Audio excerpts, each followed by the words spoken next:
right, welcome to Liquid Lunch, coming at you live. It's Monday, March 5th, 2012, and it's me, Hugh, and Sandra's here, my co-host. Hey, Hugh. How are Hey, ya? Sandra. Good. Good. Well, we were just talking about the weekend, and yeah, mine was okay. And yours was? Mine was awesome, actually. Yeah? Yeah, mine was really good. I did a lot of clearing, emotional clearing. Really? Yeah. How do you do that? You know what? I don't even know it's being done until after. I Really? go to sleep and I wake up the next morning and it's, wow, I just cleared yesterday and didn't realize I did. That's the cool part of it. So you think we're going to go to 5th density this year? Do you think? I think some of us. I don't know. It's very weird.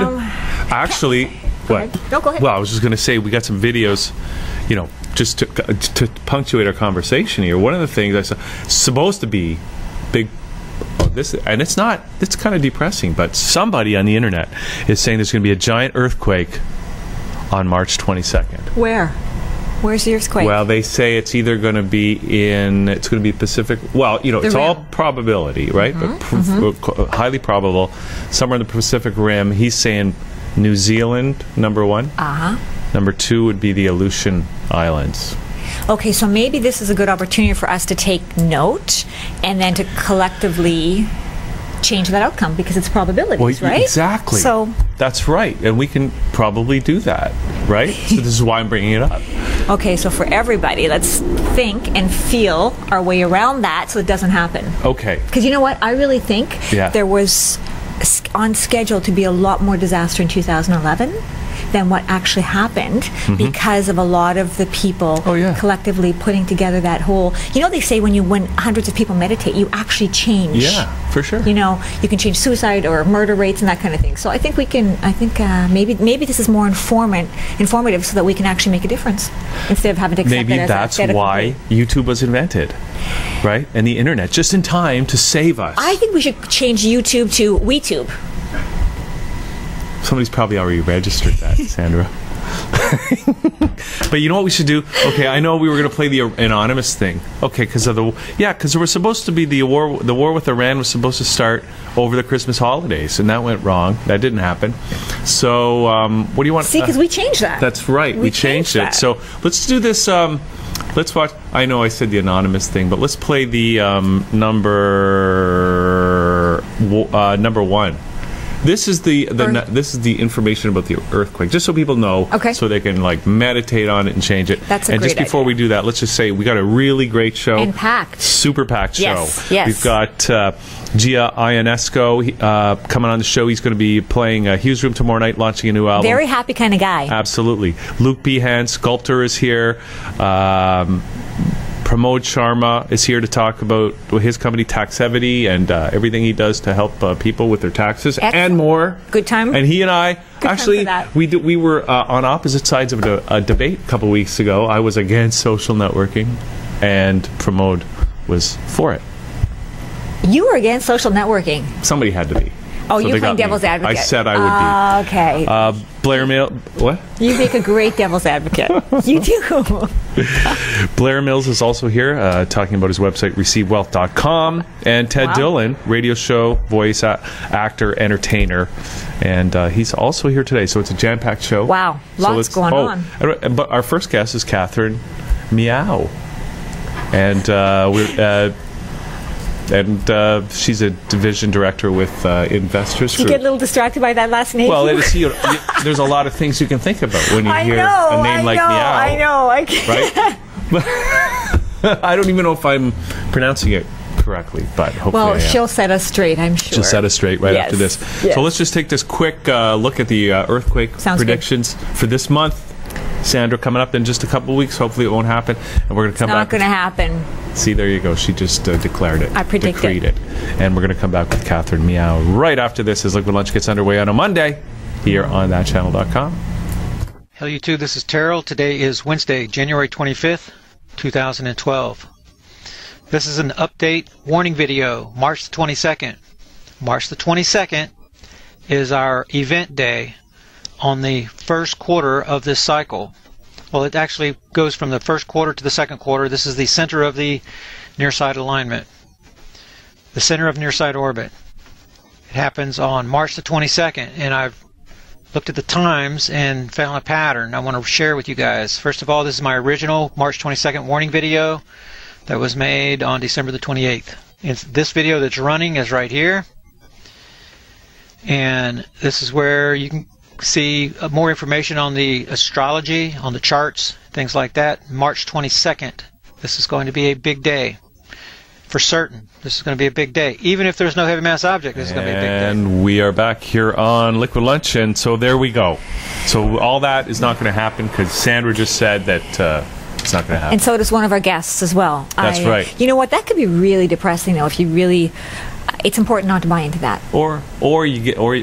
Maybe you should be ready for it. Well, maybe that's you should be prepared for it. We have a choice, right? We can actually be defeated or we can defeat it. Right. Right? So let's turn that around. Or do what like that song says by... Don't worry, be happy? No, run to the hills. Follow the birds. Follow the birds, because they're never around, right? Yeah. Okay. Well, let's get busy. We have our first guest here, Katherine Meow. And Katherine, great to have you on the show. Thank you. And did Hugh pronounce that name correctly? Yes, I'm amazed. Wow. He's actually one of the very few people who can pronounce my last name correctly the first time. That's a great last name, though. It is an amazing. I love it. You have Not so at much high school, though, but now I Not love in it. high school. Really? What would happen? Then you kind of, people don't call your name, right? Well, this is an easier name to call. Well, there's a whole other career based on that name, Yes, right? exactly.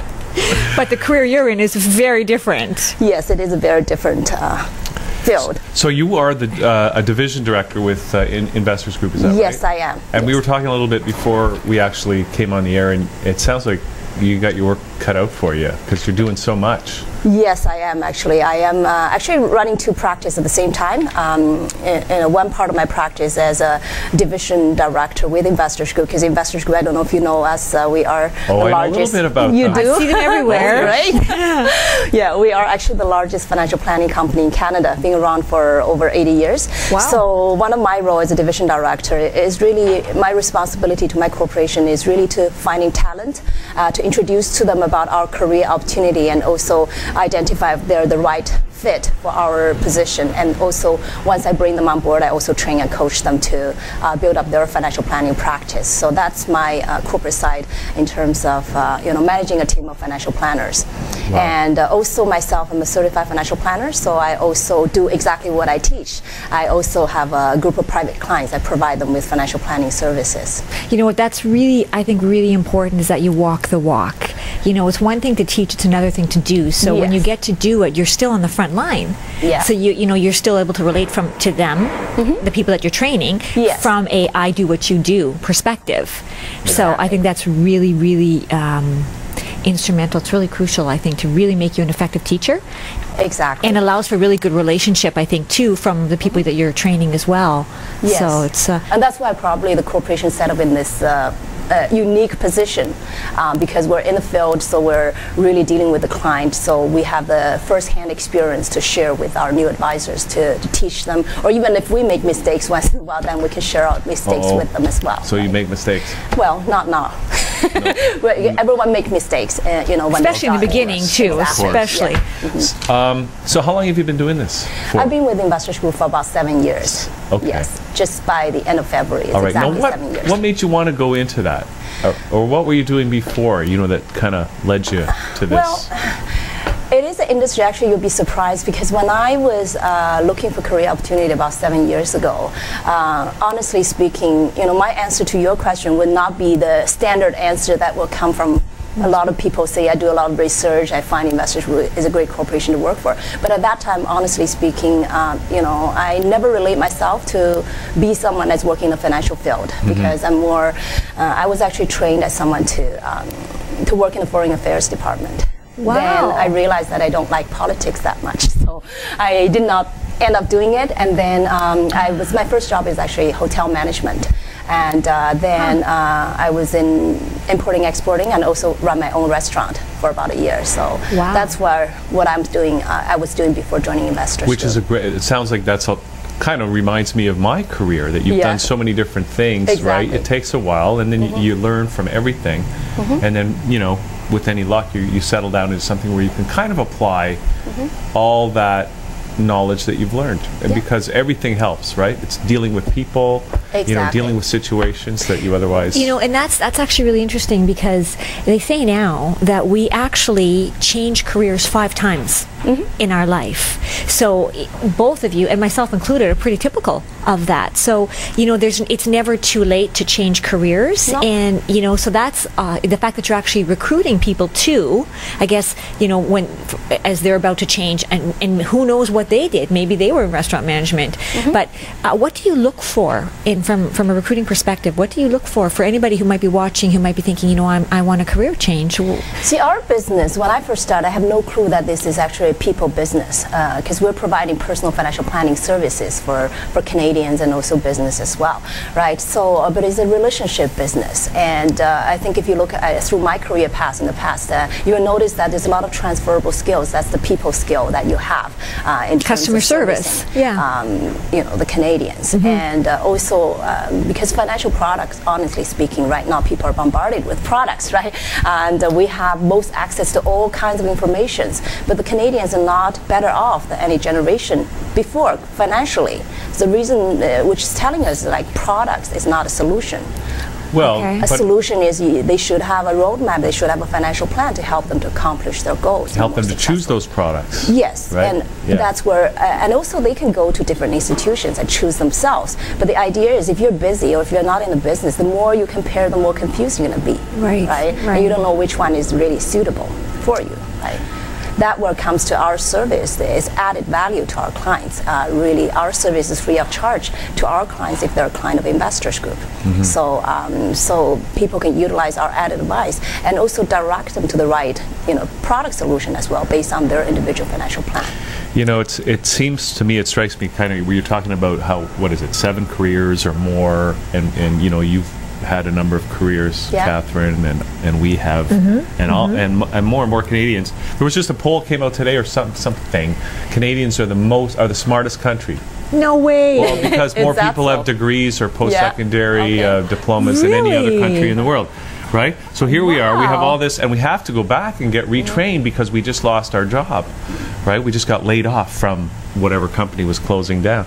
So with these with this kind of varied career path, I would think that for a lot of people, getting their financial house in order, getting a financial plan together, maybe they don't even, they're in a difficult situation because maybe they've had to start a career a number of times. In the past, you would work for one company for your whole life, and it was a very stable environment, and it was easy to kind of plan through that. But how do you find it dealing with Canadians now that are having to often restart their career a number of times? Do they, are they in a, what do they need to think about in terms of getting their financial planning in order? Okay, so in terms of getting their financial planning order, like what we do is how to help the Canadians. Really, we follow very basic financial planning principles. Because in Canada, like number one thing we take a look at is really tax planning. Everything is taxed here. You want to make sure whatever we do are in the most tax efficient way for now, during their retirement, also when they pass down to the next generation. And also we also start with taking a look at someone, like you said, if they're in this transaction, we really need to take a look at their cash management, right? To see how can we fully utilize their cash flow to accomplish all the things that they want to accomplish financially in their life, right? And then we take a look at their risk management, at their retirement pictures too, because people have to understand their picture. Nowadays, a lot of people, all they know is, I have an idea in my mind when I want to have my financial freedom, and I want a lifestyle expectation, but I have no clue. Right? If I'm able to accomplish that or not, or what do I need to do to accomplish that, right? So really, as a financial planner, we have to make our client, help our clients to understand their individual situation and to know, okay, this is your situation. So when you make your financial decision, it's an educated decision.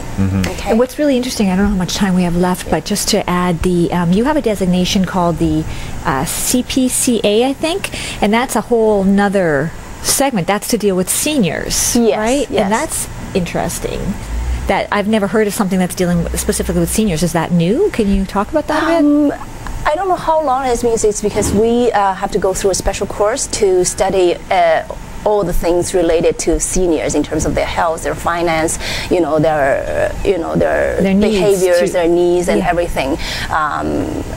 again, like not normally some of the things that we will learn as a financial planner, but it definitely helped me to deal with my clients who are seniors, who was being retired, to understand their needs, to understand how to communicate with them, to understand the challenges they're facing, to understand, from their perspective, what is important in their stage in their life. And that's a growing market. I don't know if you know, but as of 2011, 50% of the workforce was over 55. That's huge. It is huge. And especially when the baby boomers are retiring. They're really shifting our society. And Canada's an aging society, so that whole senior market is probably a huge market to tap into. It is, and because of the new risk that we're facing today, longevity risk. Yes. Right? Although it's good news that we live much longer than any generation before, but it also poses a great challenge for us to plan. We could have more life left after the money runs out. Exactly. Right? How to make sure you don't be relying on the government. Exactly. Enough money to last for as long as you live. Inflation protected. That's very, very challenging for our generation right now. Yeah. Wow. Wow. Very interesting. Okay. So what else should we know? Or what else, so people who are out there, and because Canadians are really, there's a lot of Canadians that aren't planning their finances, right? No, most Canadians, here's what they do. They will go to a financial institution, they go to a planner, but I find, according to my experience, most people only have an investment plan. They don't necessarily have a financial plan. A total financial plan. Exactly, and there's huge difference between an investment plan versus a comprehensive financial plan. Okay, because when we talk about financial plan, there's actually two elements that are involved with the financial plan. One is the technical side, right? All the things that we talk about, the tax, the retirement, the investment risk, estate plan, all of these are the technical side. But then there's also a soft side, that's your emotional side that are involved with your financial decision, right? Yeah. So our responsibility is really provide our clients with all the technical information that they need to understand, and then work with them together, coaching them to make a sound financial decision based on these all technical information, and also their values and attitudes and their emotional decision together. So it's not like a cookie cutter where one approach fits everybody. No, it's kind not of at all. You look at the individual, figure out what's best for them, work with them, exactly. and then put a plan together. Yes, so it's tailor-made financial plan. According to, because everyone has different values and attitude towards money, towards life. That's why you need to work with your clients, have a better understanding of what their values and attitudes are. You need a part psychology degree here to be a whole financial planner.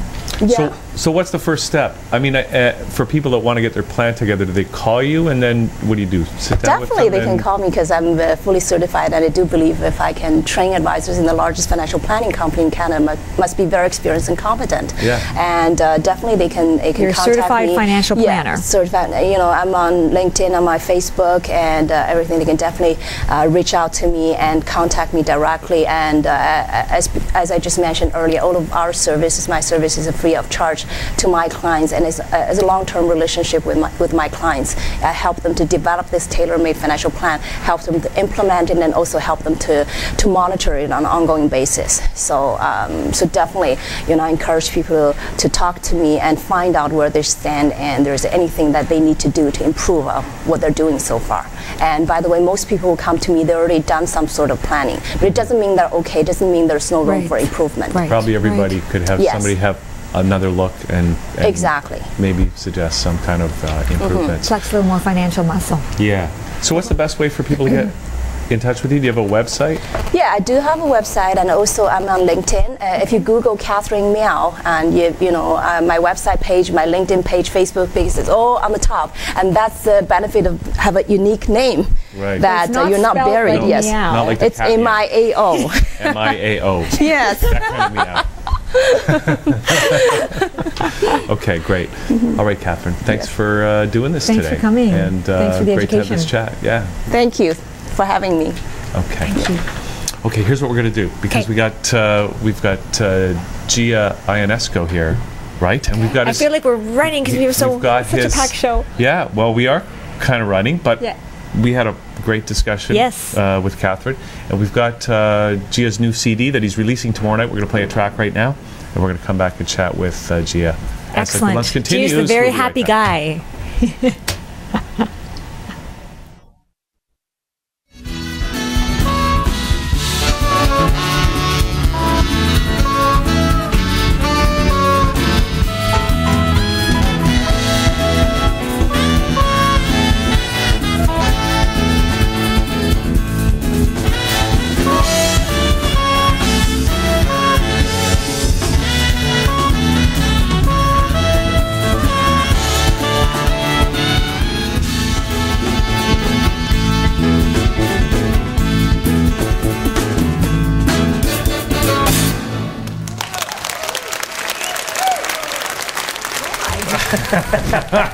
Oh my God.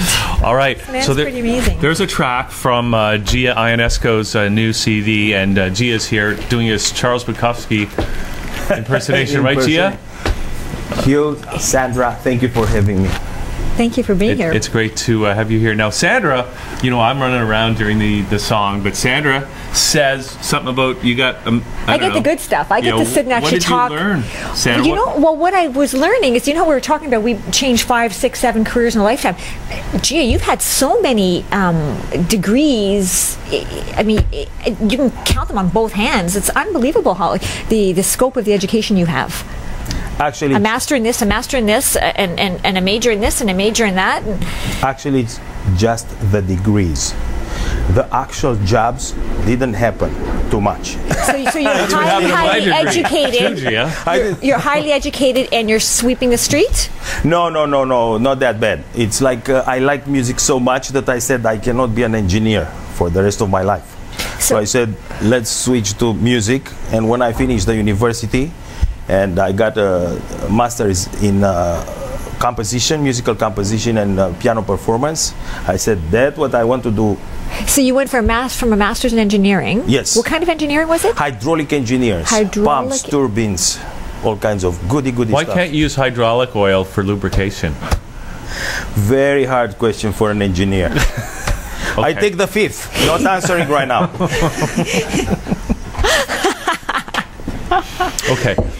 Wow, that's a very big. So how many degrees do you have, Gia? How many? So it's a master in engineering, a master in music, a bachelor in journalism, and a bachelor in graphic arts. Okay, now where did you do all these? Romania.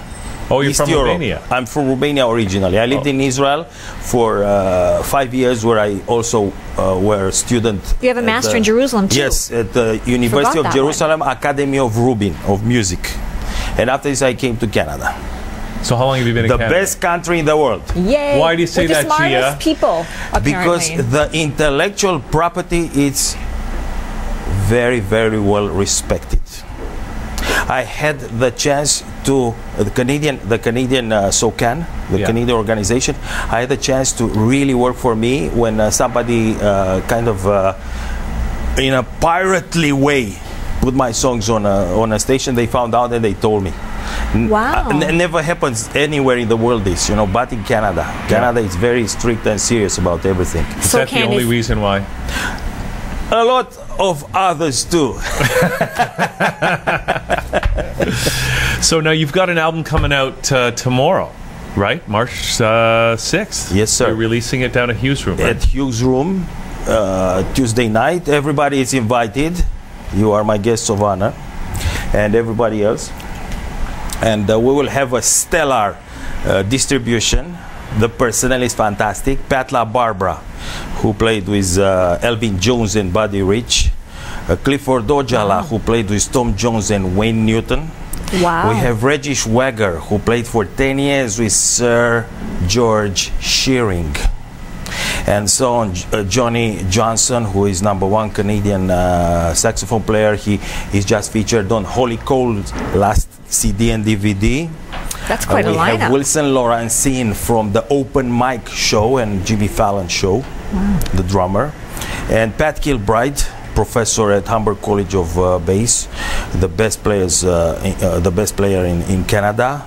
I don't know where to start because this guy played with everybody. You enter in the CD shop and you just pick one CD and he's on each on everyone. So it's a great group of people. Alan Hetherington, who is he has a master of percussion from also in Canada, also in Brazil. He lived for a few years in Brazil. He can do on percussion any kind of rhythms, any kind of spectacular stuff, from charangue, merengue, salsa, samba to tango, jazz, rock, name it. Things I've never heard of. Yes, will be an eclectic night. We will play jazz, we'll play classic, we'll play avant-garde, we'll play rock, we'll play world, we'll play everything. We'll make you very happy. Now I know why you're so happy. Happy guy. how did you get such a lineup? Are these like all friends? Yeah, and before I just want to ask, so because it's an octet, yes, sir. Yes, right? sir. And these are all the performers in your octet. These are not separate performing artists. These personnel, separately or together, were all over the world, from Japan and Singapore to Hawaii and to Europe and to North America to South America. These people played everywhere on the world. Actually, Pat LaBarbera just came from Japan. Alan just came from Argentina and Brazil.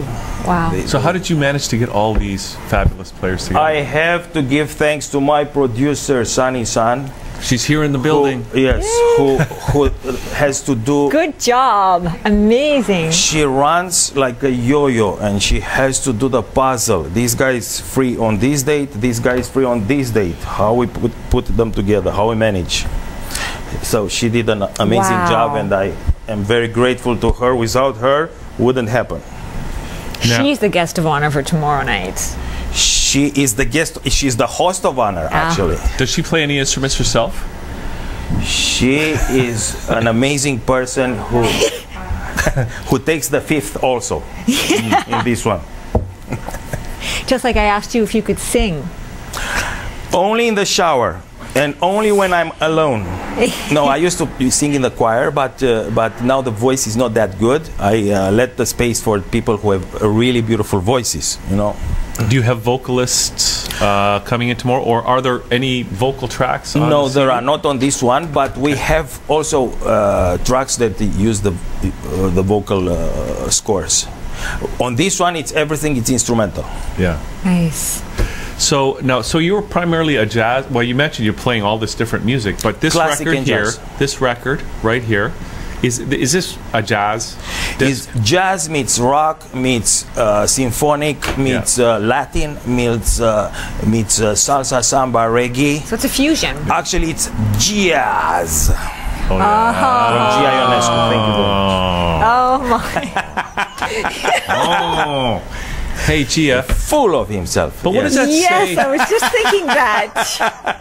What does that say about music, though? Because I'm often, you know, I've been following music for a long time. I play music too myself. It's like... Call him on stage tomorrow night. Yes. No. Well, definitely. I'm not a jazz guy. But anyways... He can improvise with us. Okay. But so careful what you say, Hugh. You see? You just I opened hope yourself our up for that publicist, Jean Harbury, is listening to this, because... I think she knows. Because she'll be very happy to hear that. But you know, it's like when I look at music, like where are the new musical forms? To me, like one of the last musical forms to arise was, say, acid jazz, right? And of course, hip hop is a new musical form. But where are the new musical forms? It seems we're just combining. My first record in Canada, which I'm very honored to say that in Canada I did so much work. I'm so happy to be here because I'm here already for 20 years. But I'm so happy to be here because I worked in Canada in 1 year more than like 10 in other places. Wow. So my first record in Canada is called After Was Before. The idea is from the Bible. Nothing is new under the sun. Before, what was before will come again. What will be actually was before in some form. The same with music. Nothing is new under the sun. I can write a fugue or a canon, but it will not be the Bach style. It will be my modern style or dodecaphonic or certain different types of musics that I'm writing. So it's kind of new, but like the spiral of development. Something new, but the old it's in it. The tradition it's also, and we respect the tradition. So we're just basically adding on to it. We're adding on to it, and even if we discover, we're that smart to discover a new form of music, actually you find out after 20 years that the radio stations and TVs and wonderful people as yourselves put it on.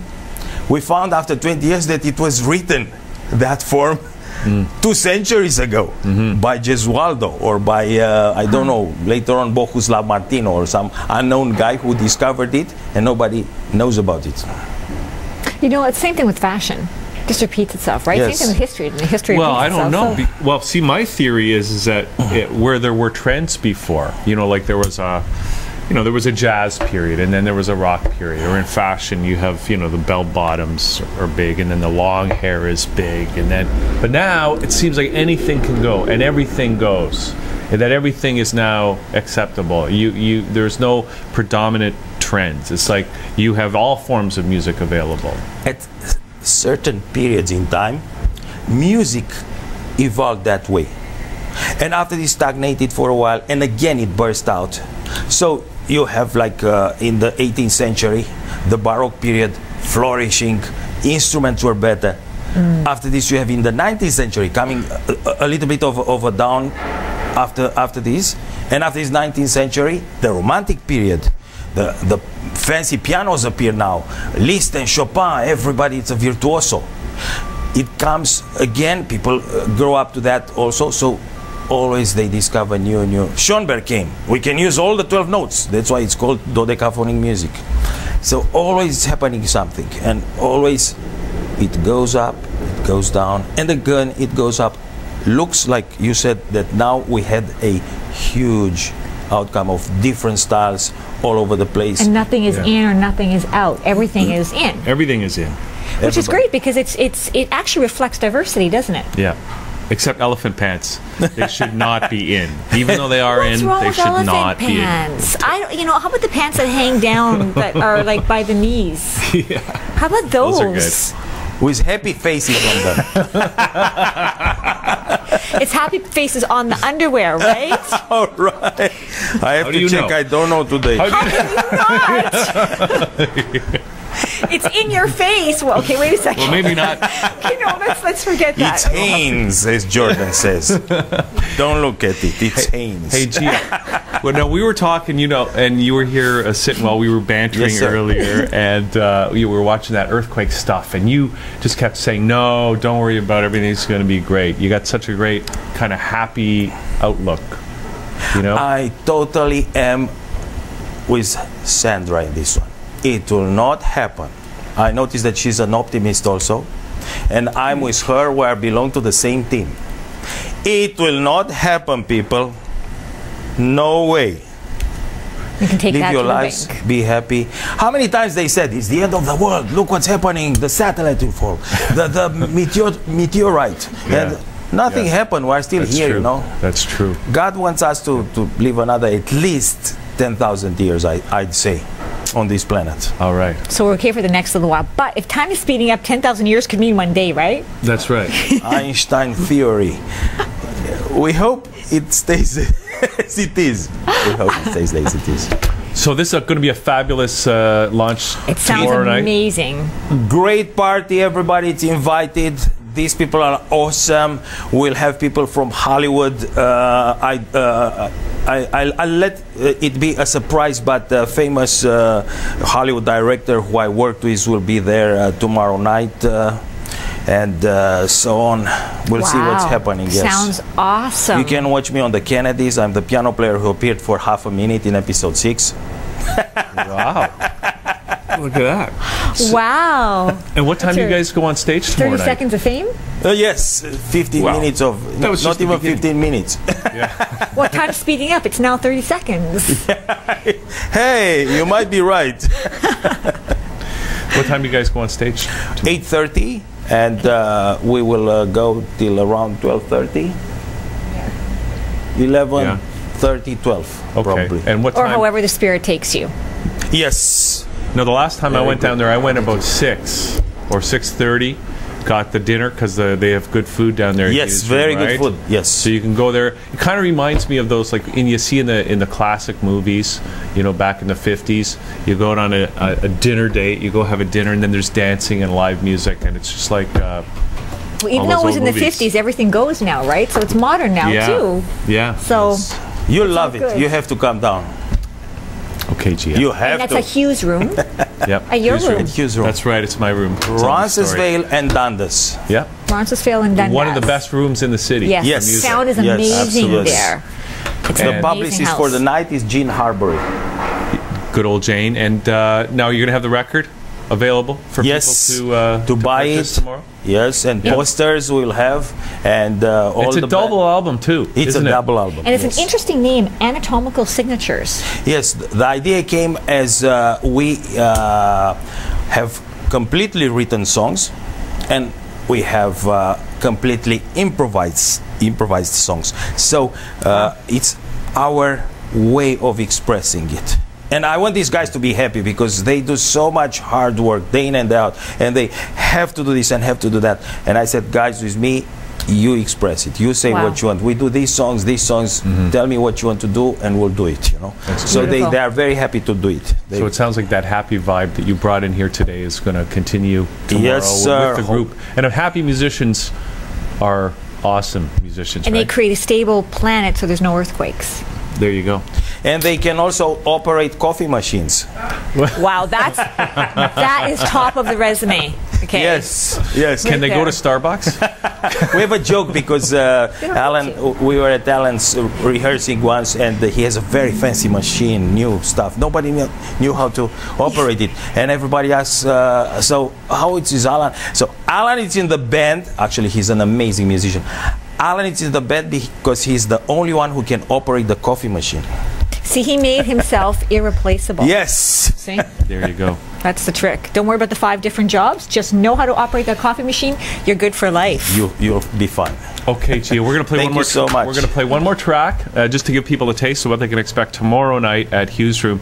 But if people can't make it, is there a website where people can buy the CD or get their hands on it? You can Google Gia Ionesco, Ionesco, and you have it on Amazon, you have it on Facebook, you have it on Twitter, everywhere. It will lead you to giaionesco.com, where you have all the bios and all the CDs that I put on the market all these years. It's easy to get it. Okay, so I'm all over the place. And you got the website giaionesco.com, yes, right? Yes, sir. Okay, yes, so. Sir. Great. Anyway, great to meet you. Great to have you in today. Thank you for having me. Thank you for bringing the music. And we're going to play another track right now. And we're going to come back with Promote Charma. As Liquid Lunch continues, we'll be right back.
Thank you very much. All right, welcome back to Liquid Lunch. That was, of course, the Gia Ionesco's track. Giaz, yeah. He's amazing. He's amazing. Yep. And I think it's an amazing show. If we have to play music later in the show, we're definitely going to be playing Gia. It's happy music. Today. It's very happy jazz, actually. Yeah. Now, speaking of happy, we've got Promote Charma here. Promote. Hello. He's happy now. He's happy. Hi. He's happy because, well, we had a debate a couple of weeks ago. A few weeks ago, right? Promote, that's where I met you. We were on opposite sides of the debate. You were for social networking, and of course I'm against it, because what good can come out of social networking? That's right. So we had different opinions there. Yeah. And but don't worry, I know you're a little concerned that because now you're in Hughes Hood, right? Fun. So because I'm not even against social networking. I just had to take up that position. Otherwise, what kind of debate would you have? I talked to some people afterwards, and they liked the fact that there were different opinions rather than everyone saying this is a wonderful thing. Yeah. So you did a great job that way. Well, thank you. Well, today here on the show, it's everything's wonderful, and really what we're going to try to do is find out about what you do when you're not advocating for social networking. So tell us what Taxevity is. Okay, Taxevity is a company. Okay. And like by training, I'm an actuary. And so I've spent my entire career in the world of insurance. So I used to design insurance products, and then I spent about 5 years helping advisors sell insurance. And during that phase, I thought, because if you look at trust, then in financial services, there isn't much. It's the least trusted sector on the planet, according to the new Edelman Trust Barometer. Insurance? Financial services. Financial services. Okay. Wow, more than insurance? I would have thought insurance would be... It would be included within that. Okay. And I thought that if advisors wanted to get more business, then if they started using tools of social media, then that would help people get to know their expertise and also their generosity. But I knew that if I told advisors just start a blog, then it's just empty talk. I started one in February 2007 and to show advisors how they could do this. And what started happening is the public started coming to me for advice rather than going to the advisors. And I started Taxevity in 2009 so that I could help the public directly. Basically what I do is I review people's insurance to see whether they are protected the way that they think they are. And is that all aspects of insurance? No, this is only the area I focused on, so individual life and health insurance on a fee-only type of model. All right. So is Taxevity an actual word, or is that just a name you made up? It's a name I made up because you want to get a website. Yes. And if you try and find a name that we know that what you that's like. Yes. Promote, you know. So Taxevity actually, it's got a nice ring to it. It does. It sounds like you're leveraging tax. Well, of course. Kind of. And levity. And levity. Which is, you're going to lift your body? Not that kind of levity.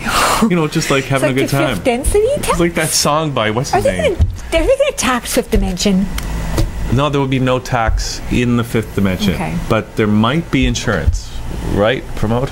I don't know. I only deal with these 3 dimensions. I don't have the clearance to talk about other dimensions. Okay, well that's another show, another debate, maybe. I got not a confession, Promote, but my dad was in the insurance business too, so that's why I know how to ask these questions. Is it all aspects of insurance, or? But you're looking at primarily the life side, right? The life side. Life and health, yes. So, and you know, my dad being in the business, if the idea of him writing a blog as part of his kind of business strategy wouldn't have made sense 10, 15, 20, 30 years. But well, in those days, it wouldn't really have been possible either. I know. But what I found, because I was helping advisors for about 5 years, is I saw that they were all looking for more business. And I saw that they had difficulty being trusted because despite all their experience, because there are some very experienced people, they were still perceived as salespeople. And I thought that if they started sharing things using the new tools available, so I thought if someone is good at writing, then they could blog. If they're good at talking, then just record their voice, they have a podcast. If they're good at showing things, then just use video. So whichever medium suited them best is the one that they could use. But then it's not so much the content that creates the magic, it's the consistency. Because you see that someone, so in my case, I don't claim to have millions of readers, but I've been blogging for 5 years now. That's 500 posts. That's about 250,000 words. So that shows something about consistency, that here's someone that maybe you can rely on because they've been at it for a long time. Because the fact is, anyone else could have done the same. They could have even started earlier, but they didn't. And there was absolutely nothing stopping them from doing these things. It's kind of like the lesson learned. I mean, that sounds like it's enough words to, you could almost package that in a book, publish a book. And it's kind of like the lesson is that you can do the same thing with your financial planning or with your life insurance, right? You put a little bit away here and there. Next thing you know, you've got the financial equivalent of a novel that can help you out. Wow, I don't know how you jumped from one thing to another, but I'm sure there's an amazing analogy there. But yes, with savings, compound interest is key. And so when you put small things away, then they do accumulate over time. One of the things that I find surprising is that some of the posts I wrote years ago are still getting read on a daily basis. And that's an investment that was made at the time that's still paying dividends. It's still accumulating. Okay, so the company Taxevity, is it taxevity.com? Yes, it is. The website? And also taxevity.ca, because you might as well register Might both. as well, yeah. So that's your company, is it? Yes, it is. And so who is the primary audience, not only for your blog, but for your company? Who are you trying to reach out to? Well, I'm looking for people who want a second opinion. So there are some people, if you look at the investment world, there's been a trend towards fee-only advice, so that you're not getting the advice for free, you're paying for that separately. So I'm dealing with people who feel that they don't fully trust their advisor, because if they did, there wouldn't be any point in paying me to look at their insurance. So there's some doubt, they just want to be sure. And so those are the people who then would use the kinds of services I provide. So are you a fee-only provider? Okay, which is a really interesting concept. As you mentioned, there is a trend toward it, because when you think about it, if it's not fee-only, there is a little bit of a conflict of interest there, right? Yes. And you'll see that there's more of the fee only on the investment side, but on the insurance side, it's virtually non-existent. Now, there is another aspect, so that I don't mislead anyone watching. So the fee only is the key part, but then what I found is that clients would say that I really don't want to go back to my current advisor who created these problems to solve them. Can I get the insurance from you? And so I started providing that service also. But clients can certainly take the prescription to their current advisor or anyone else that they would like to deal with. That's kind of a good analogy, that they're taking a prescription and then they can take that to any insurance Well, it was provider. interesting because when you said it's like they're getting a second opinion, I was thinking it's just like going to a doctor. Because you want, for something that's really serious, you want a second opinion. And financial planning and insurance is a very serious thing. So it's kind of the same thing. Yeah, the thing with insurance that makes it really complicated is that it combines 4 different worlds. There's the investment world, which by itself is complicated. There's the accounting world, because you have to figure out how to structure these policies. There's the risk world, because there's mortality, etc. And then the last world is the legal world, because at the end you're buying a complicated legal document. And when you combine all these things together, people may think a product will do something, but maybe it won't quite. And they won't really know unless they have someone take a look at it for them. So your next blog should be Investment for Dummies, or something like let's not make this so complicated, because it is so complicated. You have to be like a rocket scientist to understand all this stuff. It's worse than a medical doctor, actually. Well, you need a professional. Yeah, the world is getting more complicated, and so we were talking about earlier speakers were talking about different careers. And I was trying to figure out whether I've had the 5, and no, I've only ever had the 1 where I decided that insurance was the life I wanted to be in, so I spent time becoming an actuary, then designing the products, and then helping the advisors, now helping the public. And that only leaves room for 1 more spot, and the previous guest made me think that maybe that should be a coffee machine operator. Right, because it seems that there's demand for that. There's definitely. Wow. That could be a career transition. You know, that's amazing logic. I don't know how you got there, but It's got to be a really good coffee machine, though, because, you know. It's something nobody else can use. Yeah. Right? Possibly. That's. Now, Promote, so these 4 areas, the investment, the accounting, the risk, and the legal, I mean, you're looking at all that and you're making an assessment on behalf of these clients, right? I mean, the legal document alone, yeah, you've almost got to be like a lawyer to interpret it properly. Yeah, the thing to look for isn't so much what's there in the contract, because those are written fairly similarly among companies. What you're looking for is what's missing.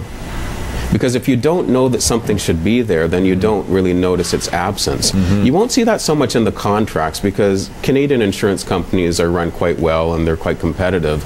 The places that the gaps occur more when the advisor is presenting things to the client, because of the complexity, there are assumptions made to simplify. And when you simplify, by default, you end up distorting. You can't really help that. And the challenge is that you may distort the wrong things. So there's an analogy, I forget who said this, but if you look at a sculpture, like it starts off with a block of marble, and then you chisel away, and the beauty emerges as you take things away. And so the more you take away, the more that's there. But it takes a lot of skill to take out the right things. And maybe you think something will work a particular way, but there was some assumption that you didn't really understand that will lead to a different result. So those are the sorts of things that are helpful to look at. But it's hard for someone to know, because if they're not familiar with insurance, how would they know that maybe this should be there or that should be there? Because it's not there. Right. And so, to me, that makes a lot of sense, because I notice that a lot. People don't know what they don't know, right? So you don't know to ask what you don't know. You can't ask the right questions because you don't even know what you don't know.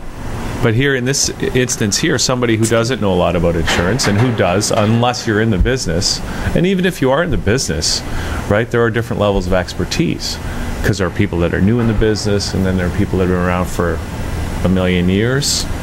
And then, and if it's not on a fee-only basis, there's a little bit of a conflict of interest there potentially as well. So it makes sense to maybe. So how does it work with somebody who wants to have you take a look at their insurance situation? Okay, what happens is the client would contact me, and then I'd explain the kinds of information that we need. Basically, the process is pretty simple.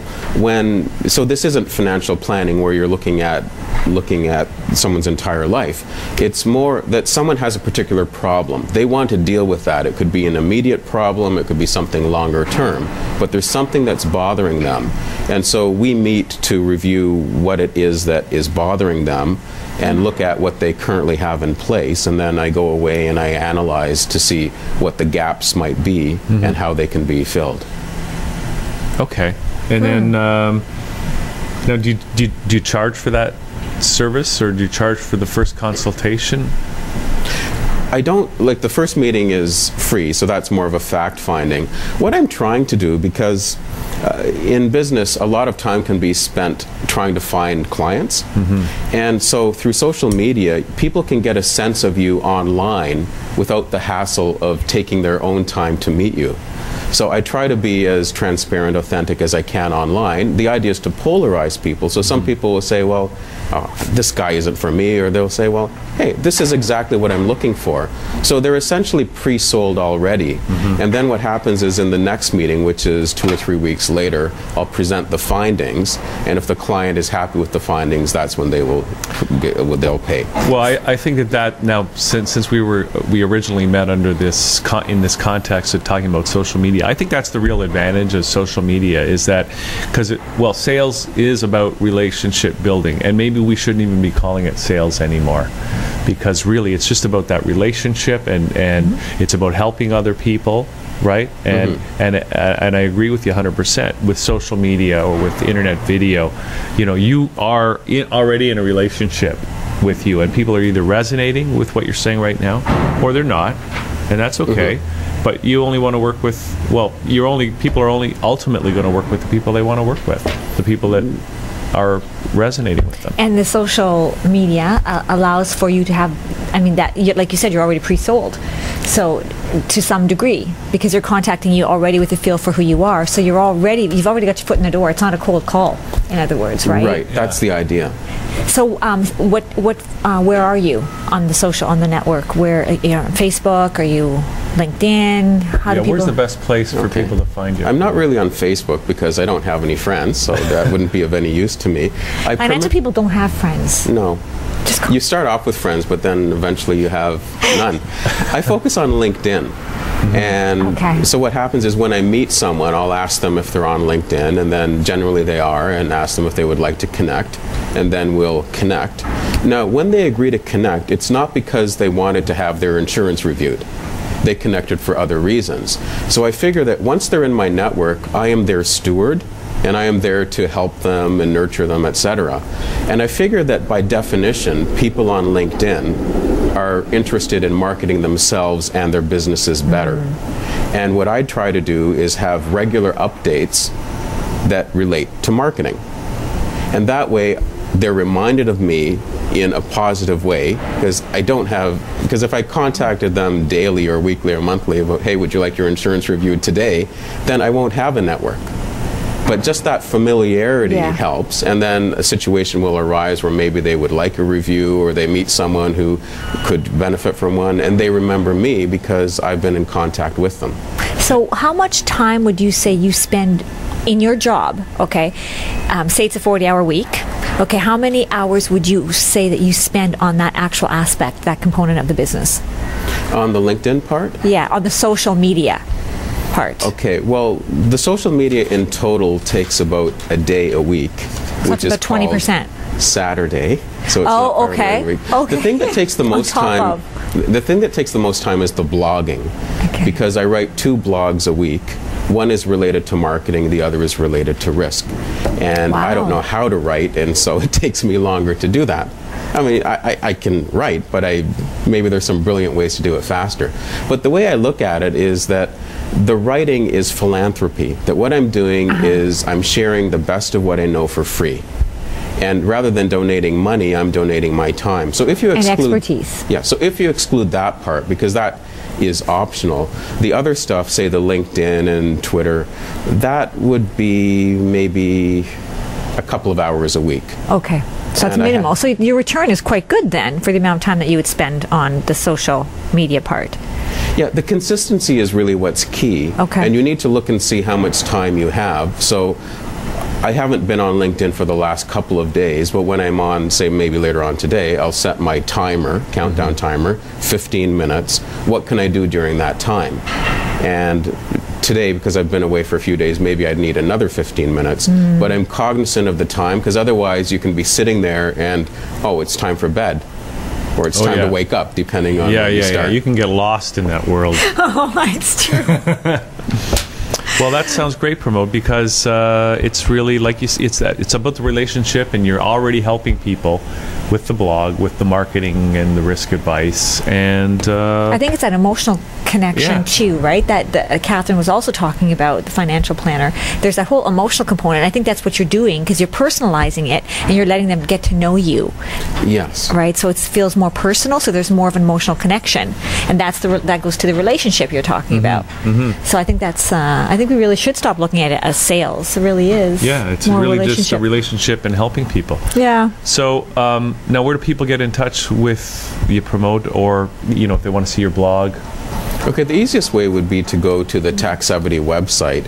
So Taxevity is TAXEVITY.com, and they'll find the information there. So that's kind of your one-stop shop to find everything that you're doing, your blogs and contact info. Yes, on the right-hand side there are links to all these other elements. Okay. And so if they go to any one of my sites, they can link to any of the other sites. So they can get to your LinkedIn. And we just became friends on LinkedIn, right? Yes, I noticed that. So thank you for... I'll do what I can when I get on. Finally am able to log in once a month or so, but... you need to have that buzzer beside you so you know, okay, it's time to leave. Right? You need to have that like egg timer thing or something. Mental note. Well, I just think it's interesting, Promote. First of all, thank you for coming on the show today. And, so I hope it wasn't too combative. I think that we weren't even combative in our debate. But, see, Hugh's much nicer when it's in Hugh's hood, right? Yes. I wasn't unnice even at our event. But I just think it's interesting that you were mentioning that kind of putting together the ideal insurance policy is a little bit like a sculpture. You're going to be taking away the different parts and revealing the beauty within, because our next guest is a sculptor. Wow. Nice segue. So, very cool. It's a work of art. Absolutely. So Luc Bihan is here, and we're going to take a little break and come back with Luc right after this. Hey, why don't we were going to play that anonymous thing earlier. Why don't we watch that now? Sounds good. And this is about the war in Iran, which, again, we're not going to have. We're going to change it. Just saying it's not going to happen. Just saying. And Anonymous is on our side, and you're going to love this, Sandra.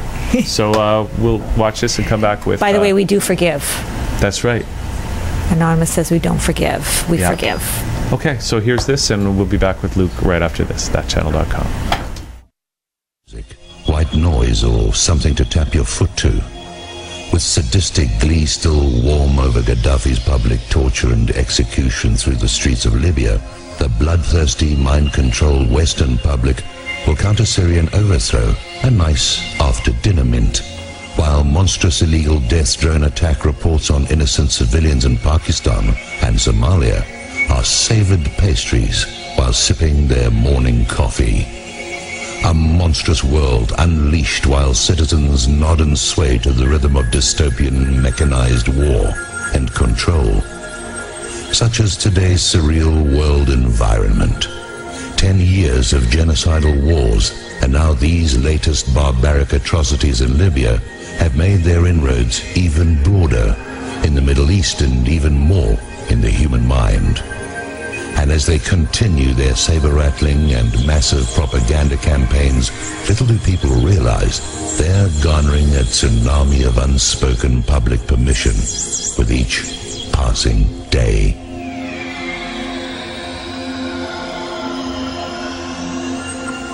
What few are realizing in a war with Iran will no doubt initiate at least a limited nuclear conflagration, the effects of which will change history forever.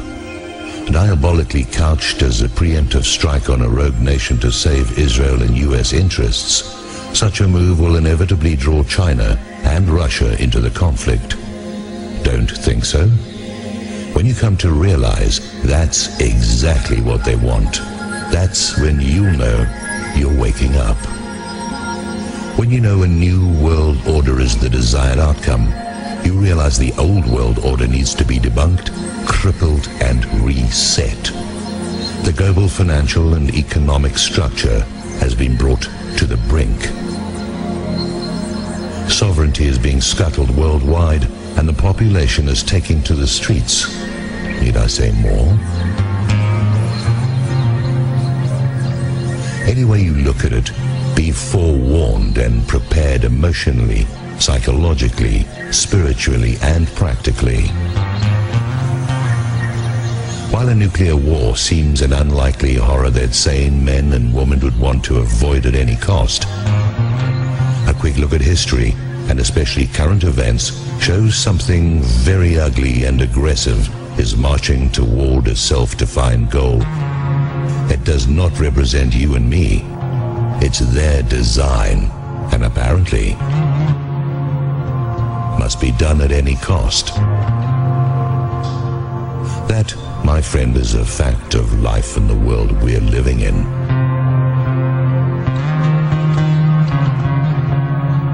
However, we are conscious humanity, and we will triumph, despite the death throes they are willing to put themselves and the innocent people of the earth through. We're all here for a purpose, and it's really a wondrous time to be alive. Only not facing the truth will bring on trauma in the days to come. As we participate in this amazing consciousness shift and spiritual awakening that's taking place, and realize the empowerment it gives us, the very reality of this planet will continue to change. Their tool is fear, to keep us preoccupied and distracted and living in their projected reality. Turn it completely off. If we stop participating, stop conforming through fearing and fixating on their projected assaults of their visual and mental states, and separate and expose their falseness, love and truth will manifest in increasingly amazing ways. And each of us then becomes a vessel to help enliven and encourage the brave souls we have the privilege to be with on this wonderful journey.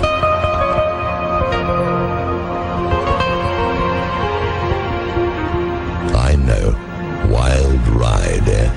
Ha! Laugh in their faces. We are eternal.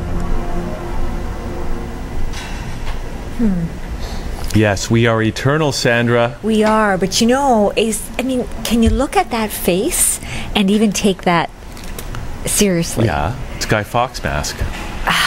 You know, how do they know?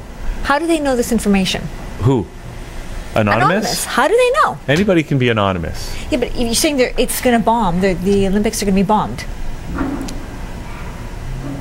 Right? Did I say that? No, it said that on the heading of that. It said, look for the bombing at the 2012 Olympics. Apparently, I heard it's not going to happen.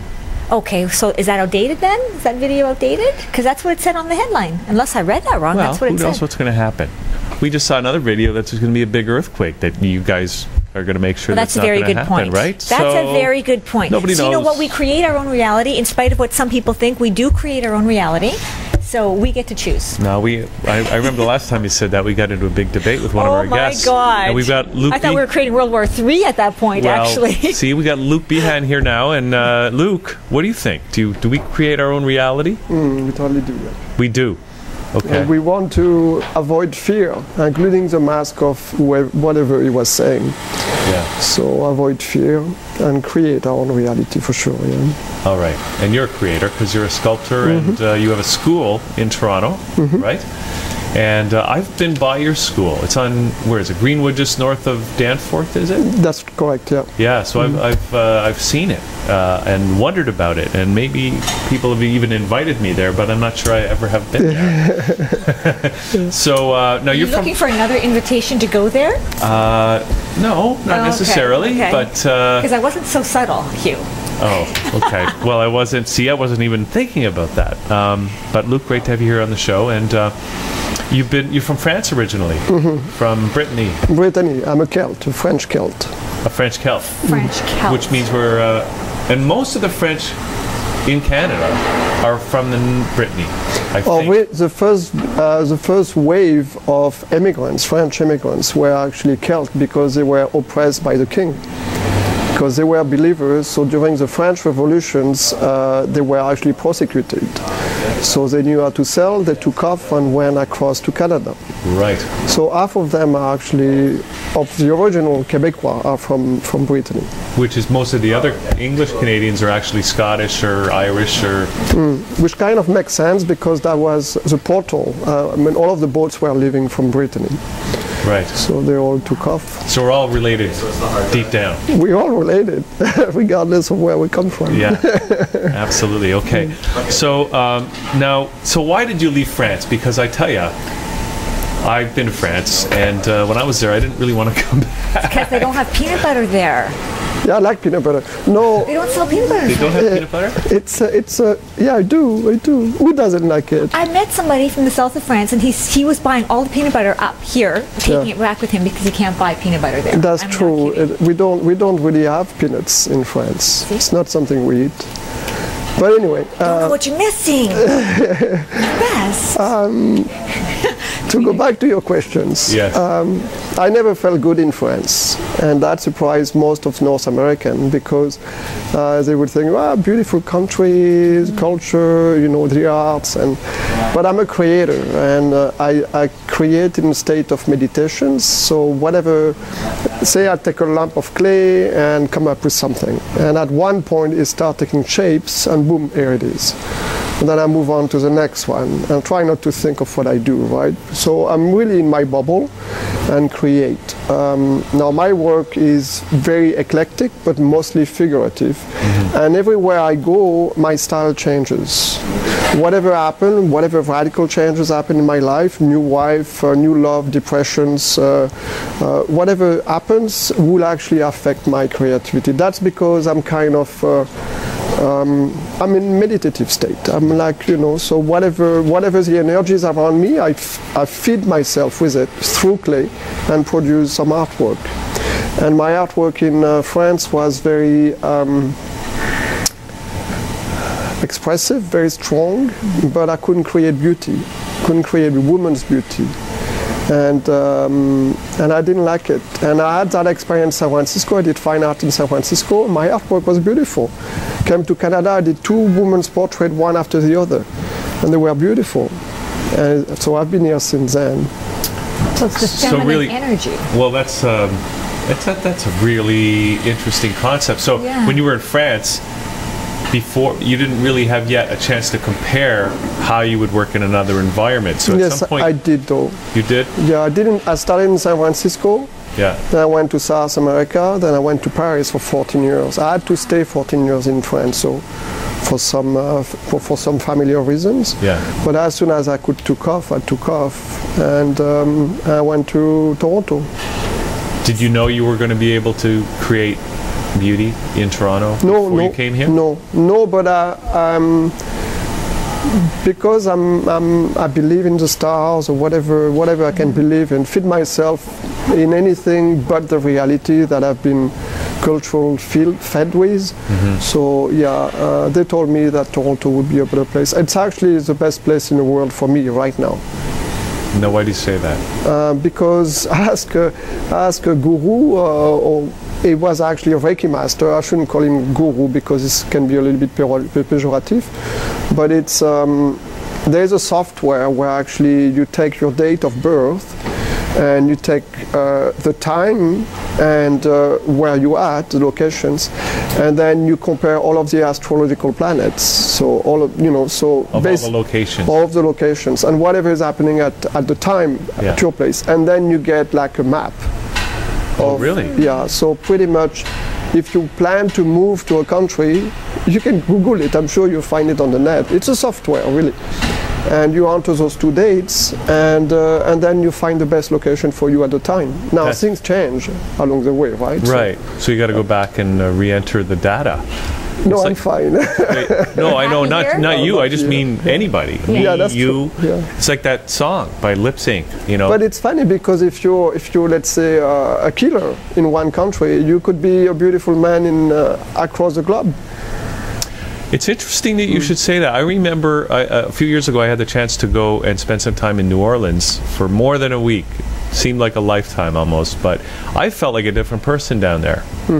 And I think that somehow the land or the location, I mean, I was doing weird things, like I was brushing my teeth differently. Like, it's weird. But you were tapping into another life in which you were a New Orleans. I don't know, but I was like, I don't know why I was, and I felt... That's very strange. I was starting to talk like them after like only a week. Well, you were a communicator, so that might explain. Well, maybe, but I think that maybe something about the land and where it is, which gives rise to the different languages. It's tied somehow to the land and the way... I think it's more the planets. Yeah. Because you could go to a country where you don't speak the language, but feed yourself with whatever you need at the time. There's an energy resonance for countries, and I think some people feel at home in certain places, and some people, don't feel at home there based on their alignment. Eckhart Tolle, who wrote The Power of Now, wrote that in Vancouver. He said it was when he's from England, and he wrote, the famous Power of Now, and it was when he went to Vancouver, to BC, that he was inspired to write the book. That's where he had to be to write that book. So, for whatever reason, I don't know why that is, but that's when he wrote it, not in England. Although he gained all of experience in England, it was when he was in BC that he said that's where he wrote his book. That's where he had to go to write his book. Well, this is kind of reminding me, Luc, because you mentioned in some of the literature that I got that part of your work is all about respect for Mother Earth. Right? Do you want to talk about that just a little bit? Sure. So as I said, I create in state of meditations. Now, I'm a sculptor. I've tried painting. I like painting. I go back to painting and drawings. But clay really was my thing. I really like clay, to a point where when I do not sculpt for a couple of years, because as a sculptor you don't make a living, so I had many different jobs. I worked in hospitality. I came to Canada as a director of animations. I taught art, and then I ended up creating the school. But clay was always something that was very, very particular to me. When I say getting sick is actually true. I feel depressed, my health is not too good, but as soon as I touch clay, it actually feels better. Now I'm talking about clay because clay actually, through my studies, because I wanted to know why, is actually very ancient. It's minerals, so means it comes from mountains. rocks. And it goes into this fine particle that is so plasticky that actually cleans your own pore. If you take a bud mask, it's going to clean your own skin. So it's very, very fine. But the other interesting thing is that because it's mineral, you can actually regenerate your own cell just by touching clay. Not including eating clay, which is accepted in most cultures except here. But so clay has property that has been really ignored, and one of the reasons is because it's cheap. There's no commercial aspect to it. Now, clay is one, and the respect of Mother Earth, yeah, because I don't like plaster, I don't like cement, I don't like plastic, I don't like anything that is coming or and end up being a dead materials. When I say dead, it's something that has no live energy. So it's synthetic, or we made it. Right. So compare a dead body, someone that had died, right? Because I kissed my grandma when I was a kid. It really freaked me out because she was so cold, but she was so warm when she was alive. So I freaked out. I went in the garden crying. I didn't know what it was. I was in panic when I was young. And it's exactly the same thing. So if you touch plastic, if you touch clay, it will actually radiate. It will have an aura on its own. If you have the same sculpture as a copy in bronze, it will be dead. Even though it's bronze and expensive, if you have cement or plaster, it will be dead as well, just because of the mixings of the elements. So clay is really the medium of choice for you for that reason? For the reason, but also he told me that there is dead materials that are man-made and live materials that are natural. So I'm a believer of noble sculptures, which is stone, wood, wax, beeswax by all means, clay and metal, iron. But again, metal, if you mix Mother Nature too much, play too much with it, it goes dead flat on you. Like bronze. Yeah, and so our world, and that I came to that philosophy because our world is all man-made. So if you're here in this room, those are made out of cement, iron, there's cables running all over the place. It's acrylic paint on the walls, not oil paint.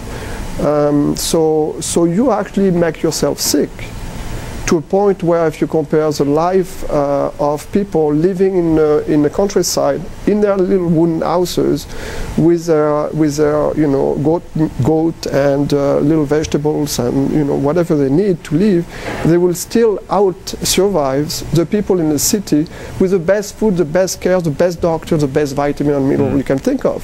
They will still outlive them. So the people that live a long time actually have a healthy life, meaning a very ecological life. Our own environment makes what we are.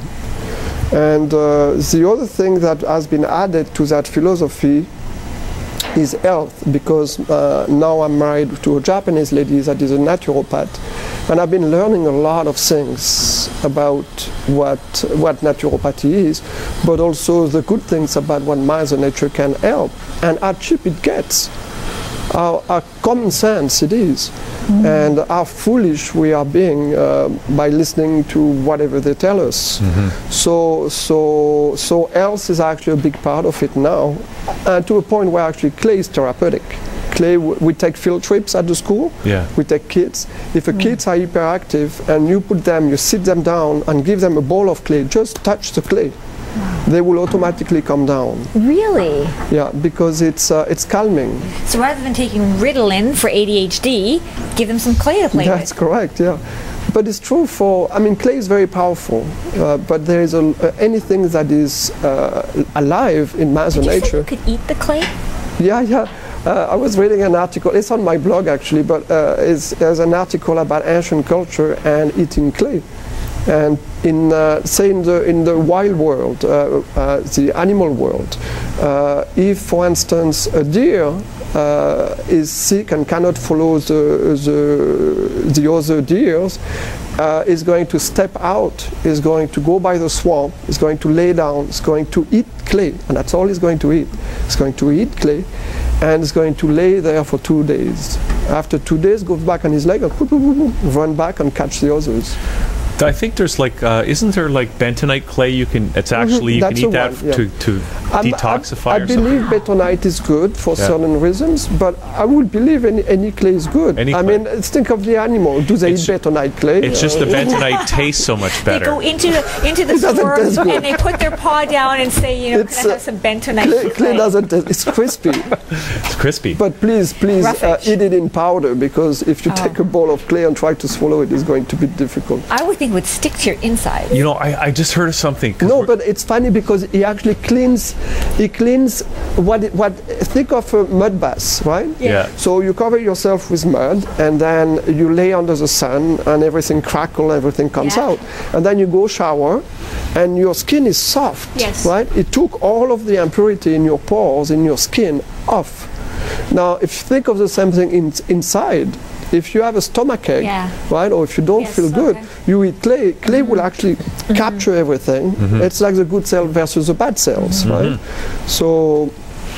Well, you know, something else I want to just mention that I just heard, I think, over the weekend about clay, and especially about sculpture or pottery, which is a kind of sculpture, I guess, that the clay has iron particles in it, and the iron aligns with the Earth's magnetic field, and now scientists are able to look at ancient pottery, ancient sculpture, and look at the way that the iron is aligned, and determine based on that which way the magnetic poles of the Earth were at that time, if they know what time that sculpture was. So they are now using this analysis of pottery and sculpture to find out, you know, what the likelihood of a pole shift and that sort of thing. Well, all ancient civilization has been described through pottery, because that's the only thing that survived.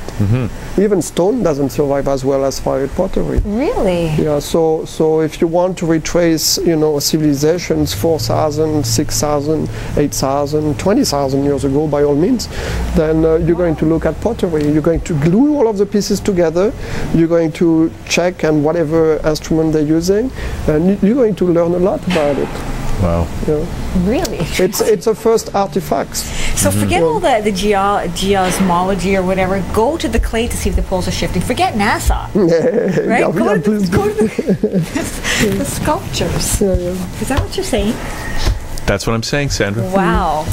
See, all of that science stuff, forget it.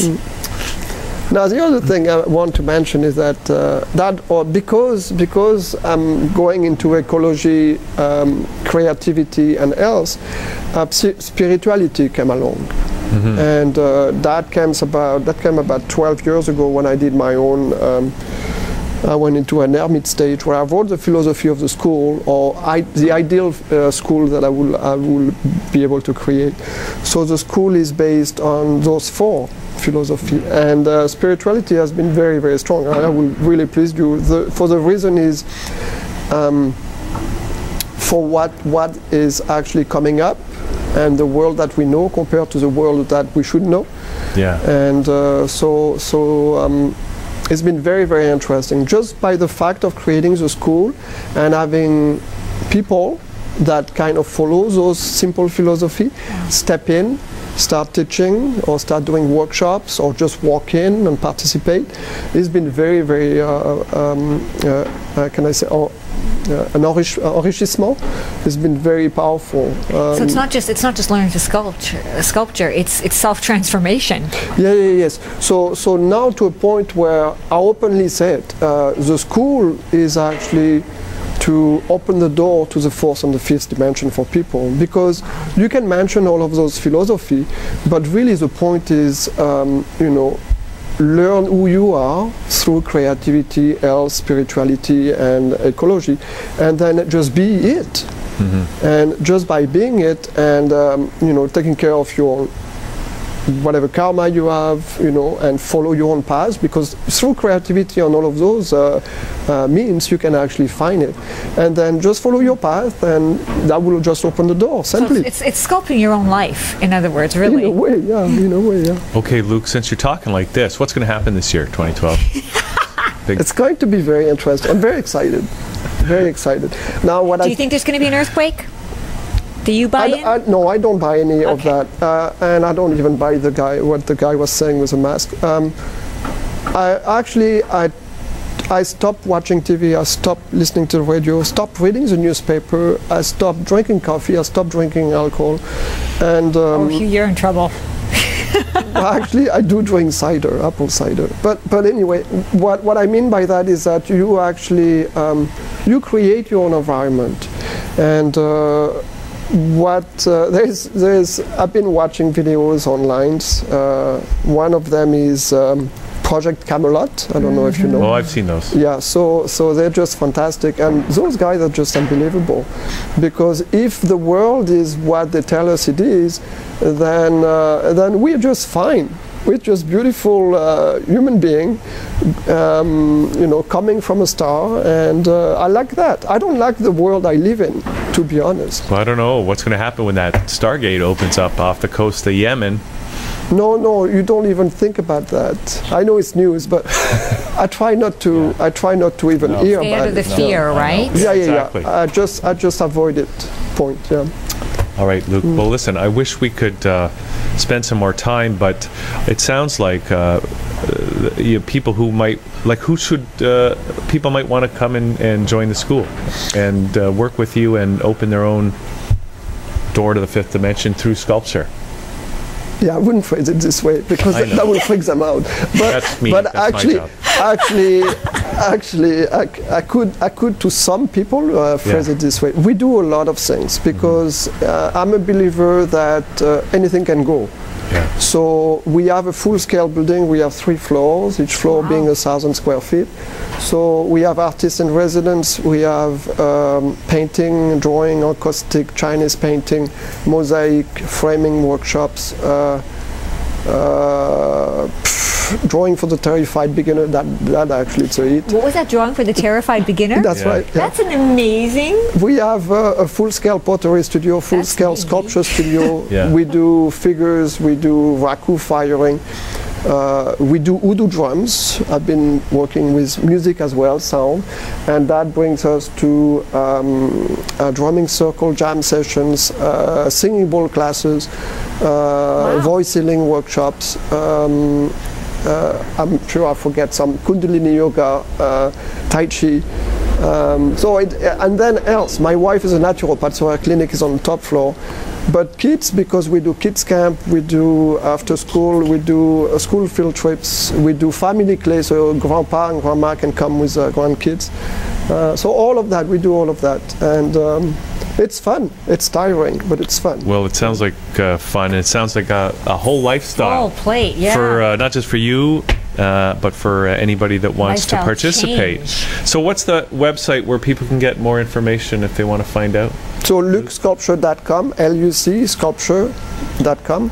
And so all the info, everything all that there, stuff is there? Yeah. And you know what we're going to do? We're going to play a track by... another track by Gia, but maybe what we'll do is we'll try to get some of the pictures of your sculptures and put them to the music, just so people can get a little bit of flavor, because I can see them here. The sculptures are beautiful. Can you see them? Yeah. Well, we're going to see if we can put them to the music. So give people an idea, but they can of course check out the website lucsculpture.com. And Luc, it's been great to have you on the show. Thank you for having me. Thank you. Okay. So let's do this. So we're going to come back with Blair Mills right after this. Yeah, no peanut butter in France. Yes, there See, is. you learn something new every day. That is the best food on the planet, and you guys... Because there's always a fantastic story, believe me.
back to Liquid Lunch. So that was fabulous, Gia Ionesco.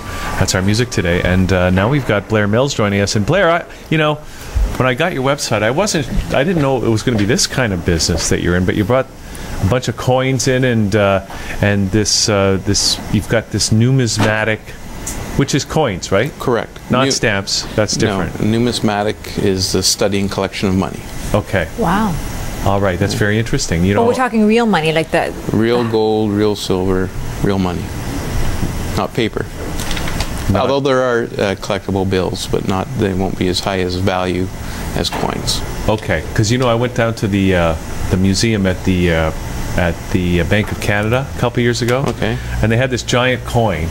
It was like 14 feet tall, and it weighed a couple of tons. I know the solid gold one was about $1 million. No, it was made out of stone. Oh, it was stone. It was from some South Pacific island or something like that. But it was just interesting to see that money can take so many different forms. Well, sure it can. The history of money goes back to seashells, whale's tooth. What was it? There was a sticks. Wood sticks or something. Yeah, wood in the UK for lasted close to 700 years, but you don't hear about it. Yeah. It was apparently very. And it was valued based on the number of notches. Well, they do it, and they split it in half, and you'd have one, and the king would have others. They'd pay your taxes out. Pay your taxes. So again, there's been many different forms, but metal, gold, and silver have always been a commodity, always of value. Okay, so. All right, now that's a whole other debate, is what really is money, right? Correct. That's a whole big debate unto itself. And I know that one of the things we want to talk, you brought some samples in, Correct. which is one thing too, but also you've got this business that is, maybe you want to describe it, but it's a numismatic business that, and you're a participant in it, and other people can be too. Do you want to just talk briefly about the business? Thanks, you and Sandra, for your time. What it is an opportunity. Canadians as a whole do collect coins. They're one of the largest coin collectors in the world. Go to your post office, what do you have? Your coins, and that's where it usually starts. But there's a business to it on its own. This opportunity is with Numis Network. They're based out of Tampa, Florida, and it was started in 2009.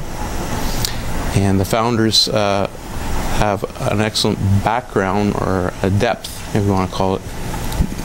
Jake Kevorkian, his background is where I was sitting right. He was a rep at one time. And he went on to become the #1 income earner in his former company called Vox International, which is a nutritional company. He went on to become the owner and president, and then sold out a few years back. So he's on the staff.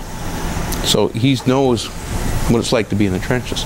So what I'm looking for is people looking for an opportunity that are open to looking.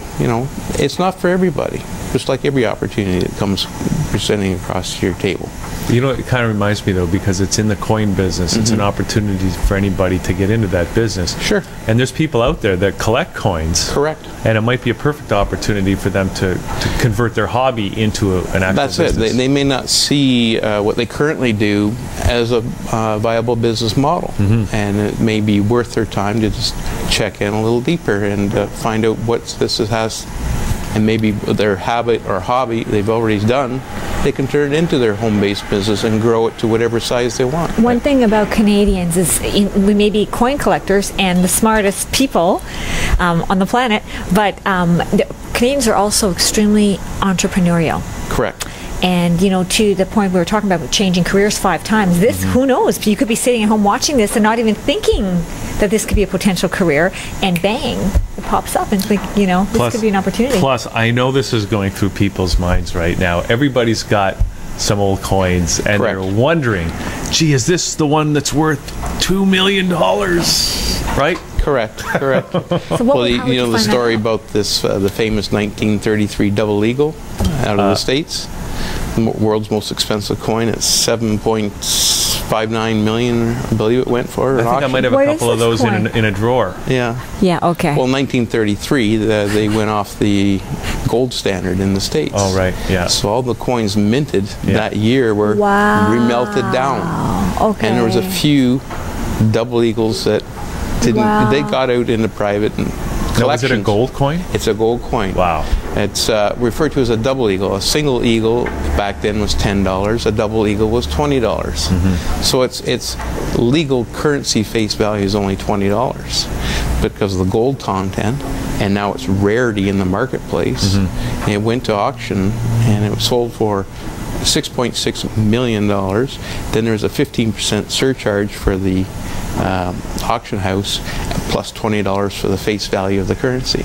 Wow. Wow, isn't that interesting? So I don't know if you watch, there's a great show I watch periodically if I can, Pawn Stars out of Las Vegas.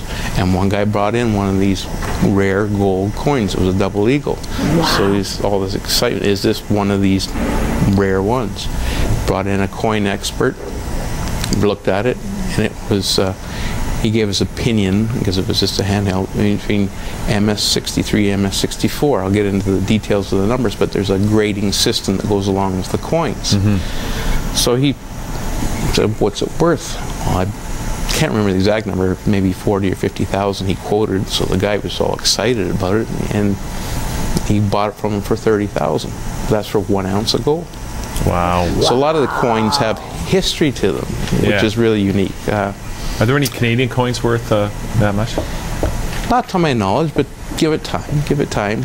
There's could be some coins that could be worth that. Yeah. Well, one thing. Gee, I don't know how we could talk about so much stuff. Why don't you show us what you got there? And you got some Canadian coins. Yes, I do. Canadians design some fine coins, don't they? There's a current program that's running that you probably recognize. All right, let's have a look. This is the $20 for $20 exchange. Okay. What does that mean? Well, I read it. I go, well, exchange $20 for $20, a $20 coin. But then you look at the weight of the coin. It's a little over a quarter ounce. So silver is roughly, we'll use round numbers, $40 an ounce. That's closing in on. So a quarter ounce is $10. Right. So you're paying $20 to get $10 worth of silver. Makes sense if you're the mint. Right, or is it the opposite? Will eventually silver be worth $80 an ounce? Yeah. Where that becomes really $20 worth of value. Okay, so that's interesting. Are you one of these guys that believes that money should be based on the gold, like the gold standard? Gold-backed currency. Well, it has to be. There's no right or wrong answer to what I say, because the systems are controlled. But you think our current system is based on nothing. Fiat currency. The banks leverage money over, and it's based on nothing. So there's nothing backed by the debt. There's nothing backed by the retirement funds invested in our stock market. You know, someone sent me an email one time to show what that looks like in $100 bills. So they took a $100 bill and you wrap it, and there's I don't know, 10,000 with one wrapped or whatever. You know, $1 million you can hold it in your hand, and a 4x4x4 skid would maybe be worth 100 million. So they kept multiplying this figure out to give it perspective of the U.S. debt of $114.5 trillion. And it was like 2 times the size of a football field, and in put that perspective, put an 18-wheeler and a jumbo jet beside it. It's monstrous, and they also stacked it up. It's like 1.5 times the height of the original World Trade Center. So you know, it's a lot of debt. Wow. The company Newman's Network was featured independently through the direct selling news. They were picked out by independently. They weren't asked to be featured. So it's third-party credibility to this opportunity. So this is okay. So this is just another piece of credibility that if you want to get into this business, it's a solid. It's a solid. So do you want to get into a little show and tell? Yeah, or let's do that. All right. Okay, I don't know if we can. Well, here's a good analogy that people, we talk about inflation. Yeah. We all know that you can't buy today what you could buy before. Right. Right. So we'll use a period of 1966 as a benchmark. Okay.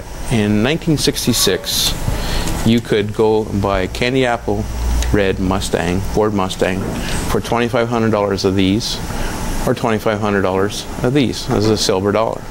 So 1966, brand new Mustang, $2,500 of either of these. Either of these. Okay. Okay. Today, $2,500. What would that buy you for a Mustang? Well, you could get one, but it would be used. Well, I'm talking new. So you'd probably get, what, a down payment? Steering wheel. probably down payment or partial down payment, but it would be something towards it. The tires. If you had 2,500 of these, you'd be close to $100,000. You could buy 3 Mustangs and have enough world money left over to have a cruise around the world. Interesting. So that says something about the value of paper money versus silver money. Right. Now, what we deal in, we refer to this as just circulated bullion coin, handheld, so anybody can grab it. What we deal in was called museum quality, perfectly graded MS-70 coins. And now the scale runs from 1 to 70. It's like diamonds. You know, they have cut, clarity, what's their carat and color. They grade. Well, they grade the coins on their own scale from 1 to 70. Okay. So this has never been touched by the human hand. It's gone from the mint to a third-party grading company. It's in mint condition. And it's mint state, as it's referred to. Okay. So that's a mint state coin, and that's a regular 1 ounce. It's very nice. Yeah. So I have a few more if you'd like to see some. There's a slight difference in the color, right? Well, that one's been handled. You can tell this one. Oh yeah, oxidized yellow. Yeah. I don't know if you can. That's what happens, eh? But it looks so nice when it's brand new. Right. It does. Just like anything shiny and new. Yeah. You can see there's a difference. So I brought just a small. This is much yellower. Yeah. Sample of some of my collection. The first 3 coins you see here, we have the Canadian Timber Wolf, Canadian Grizzly Bear. I don't know if you can hold that up to that camera. We'll try to get a shot at it. And, sure. That'd be best. We have here the Canadian Timber Wolf, Canadian Grizzly Bear, and the Canadian Cougar. The new one just launched was the Canadian Moose. There's a 6-part series the Mint is putting out, and the other 2 should be out this year. So that's just a sample of some of the coins. We carry the modern issue coins. So they come from China, Australia, Austria. Oh, there's a panda. Yeah. Look at the panda. Oh, that is so cute. Yeah, the koala, kookaburra. Actually, I have some kookaburras and the koala here from Australia. So where does the silver come from? They all come from domestic supply. And it's interesting you bring where the silver comes from. Just last year, both the U.S. Oops. Oops. That's all right. It's weird. Have fun. They're still in. That's why they're protected. Thank God. And you know what? They can. It's all right. It's all right. We just made them. We just made a mess with all the silver. That's all right. That's because they're going to slide under the table before you leave. Oh, here we go with the gold. Now here we got some really rare ones. Yeah. Let's have a look at those. So some gold pieces. Wow, that was my next question. Where's the gold? Here's the gold. Now here's even rare. I'm not touching that. Here. Have a look at the age of this one. And Sandra, you have a look at the age of that. Look at this. You can't. I don't think we can. That's a face. You can't really. Is it Greek? BC. Greek. I don't even know that word. Hystalia on Isle Euboea. So these are ancient coins. Wow. This is a 5th century. I got a 5th century BC coin from Greece. I've got where's 369 BC. So you're holding a 2,500-year-old coin. Wow. Beautiful. Yeah. Wow. There's some gold ones as well. It's small, but you can still see the detail. Yes. So as you see, they have different grades on it. This has F15, so that's fine. So what is this made out of? This is not gold. Silver. That's silver. Okay, so this is silver. Yeah. This is gold. I'm not touching that. Yeah, some gold on top. Wow, that's amazing. So how does the business work with this stuff?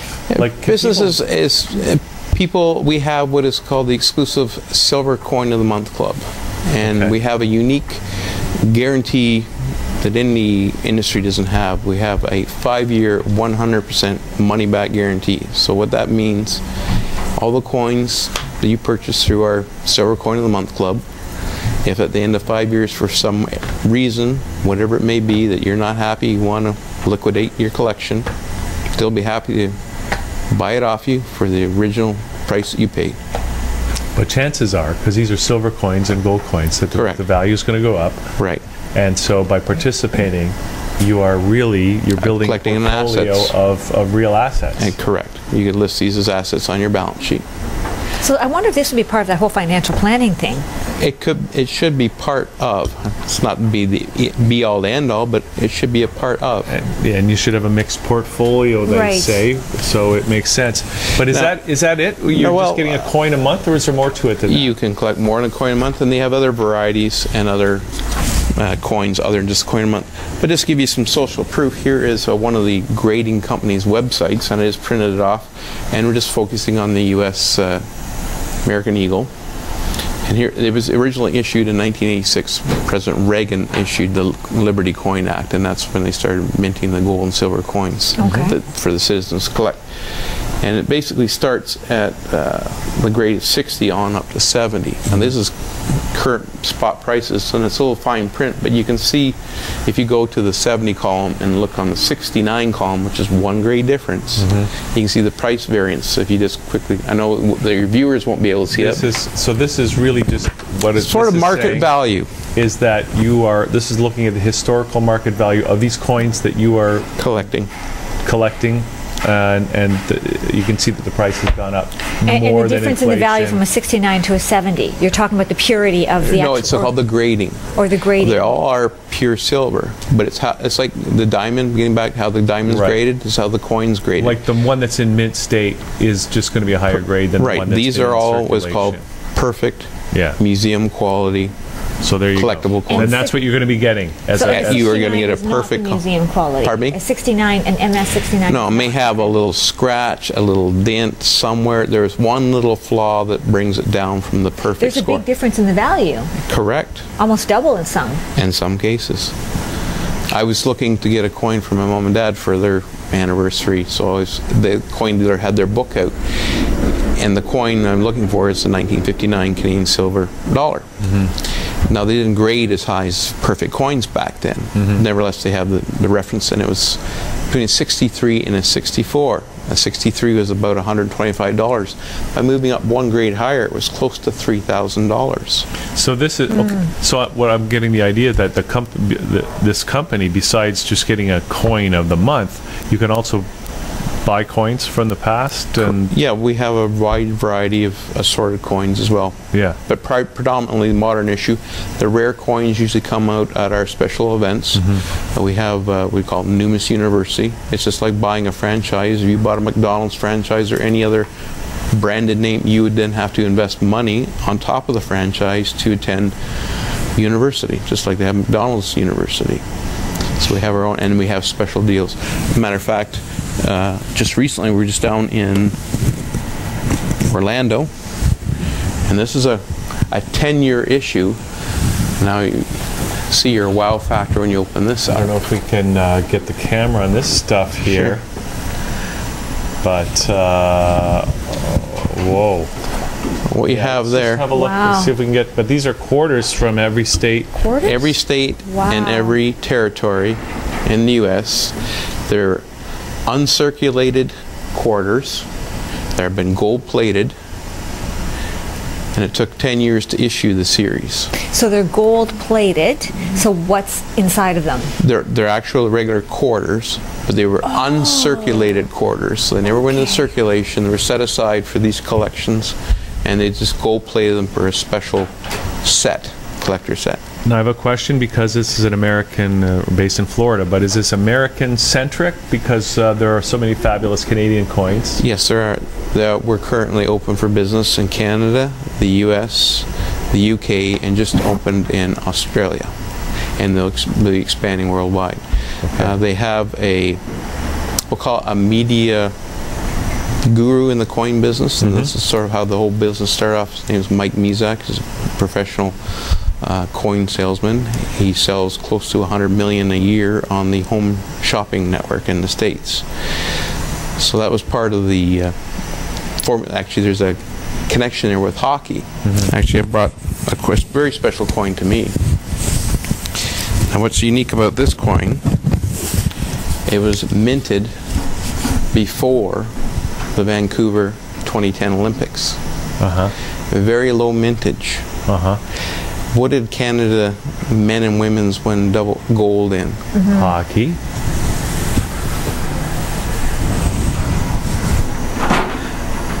So that's a very valued coin for me. It's, in other words, it was minted before it even happened. That was in the ice with Wayne Gretzky. Remember that lucky... Oh, the loonie that was at center ice. Oh, How much is that worth? There's a good question. That's what that reminds me of. It's almost like a good luck. Wow, that's neat. I know the camera can't do it justice, but it's a fabulous looking coin, and it's got it's Canada and hockey and 2010 Olympics, so that's fabulous. So Blair, this is great, and especially for people that that love coins, want to collect, and maybe want to get into the business. Right. I mean, is there a way for them to get in touch with you? Can they? Sure. There's 2 websites they can go to. There's one that has the money movie on it. They can watch. They go to receivewealth.com. This is spelled. Okay. Receive Wealth. And you can get the money movie there. They can watch the money movie there. Yeah. And if some people are shy, my contact information is there. But if they're shy to contact, there's another web page they can go to. It's called Easy to Do. EasyTWODO.com, and they can watch another little presentation there. If they want to put their information in the box below, I'll follow up with them. And they can get in touch with you on the Receive Wealth as well? Yes, they can go contact us as well. Okay, great. And if they always, Christmas time or special occasions, people are always looking for that hard-to-get gift. Yeah. Well, there's another interesting gift. I don't know if you have the camera there. And it comes with it's called a Forever Crystal. You upload an image, whatever text you want, and include a coin with it. And what's the cost of that? For the crystal? If you want to buy that as a gift. As a gift, it would be in the $200 to $300 range, including the coin and the crystal. So that's reasonable. That's really nice. Yeah. Because so it's you get totally a birthday, personalized. a wedding, an engagement, a special occasion. And you get to put your own quote in there. Yeah, beautiful. And who's that? That's a picture of my daughter. Okay, so you put your own picture in there. Look at that. That's awesome. Wow. And that, again, mentions that the fact that if you've got these coming, you can, it's easy for you to give them as gifts, and it's a gift that will keep accumulating. Well, it won't get regifted. I'll get you. Absolutely. Yeah, you send in your own picture and text. They send you an email confirmation that's the final setting. So you don't even have to go there. No, it's all done online. Wow. Perfect. That's even from the comfort of your home. Wow. Blair, this has been great. Like I said, I didn't realize that this is what we've been talking about, but it's really really interesting, really fun. And it's great to be surrounded by all this stuff. And just thanks for coming in today. And again, if people want to follow up, they just go to receivewealth.com and get in touch with you that way. Well, thank you very much for your time, Hugh and Sandra. It's been a pleasure. Thank you. Great. Okay, so let's take a quick break. And maybe Blair will be good enough to leave us all this stuff. Well, I think that dropping I noticed he had a couple of hundreds in his breast pocket. I did too. Well. That's paper money. Yeah, she's going to do a demonstration of how to discharge. Oh. Okay, well, listen, we're going to take a quick break. Come back with Ted Dillon right after this as Liquid Lunch continues. We'll be right back.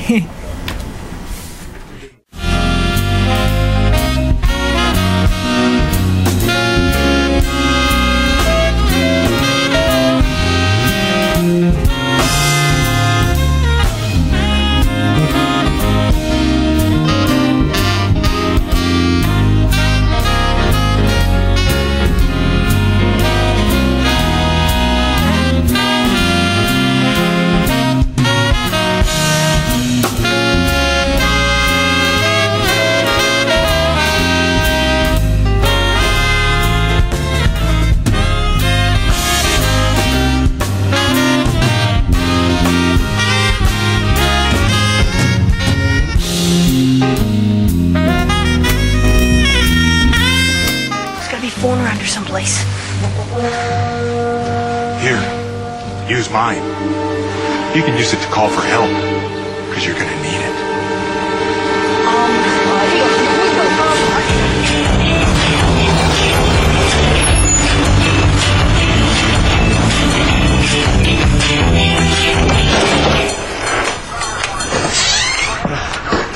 Welcome to America.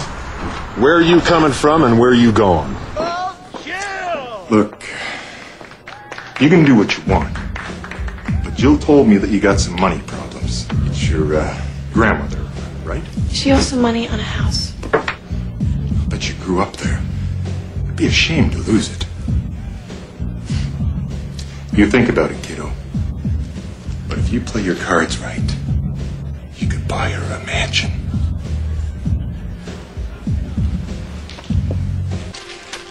Hey! I'm calling for you, little jacks.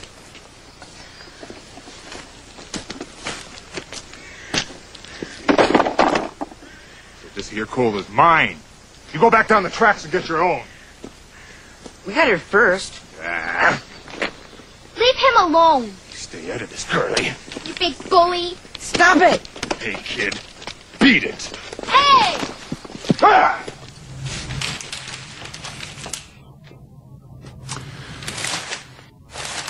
Give me someone that reads French. Yes, Mr. Campbell? Oh, no. Short way. Belt. Belt. Belt. Look.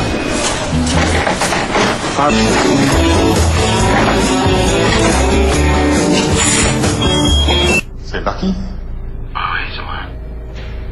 J'ai vu ta page web. Serais-tu disponible ce soir? Pourrais s'arranger. As-tu mes tarifs? Don't worry about that. Is that really your picture? Yes, sir. Tell me, where can we meet, and how will I know you? Excuse me, sir. Dr. Bryan to see you. How many more have they brought in? About 10, sir. The top floor is jammed. We have to put 2 in each cell, and we have no beds for them. Summon the doctor. Yes, sir. Blonde and blue-eyed. That's all I'm asking.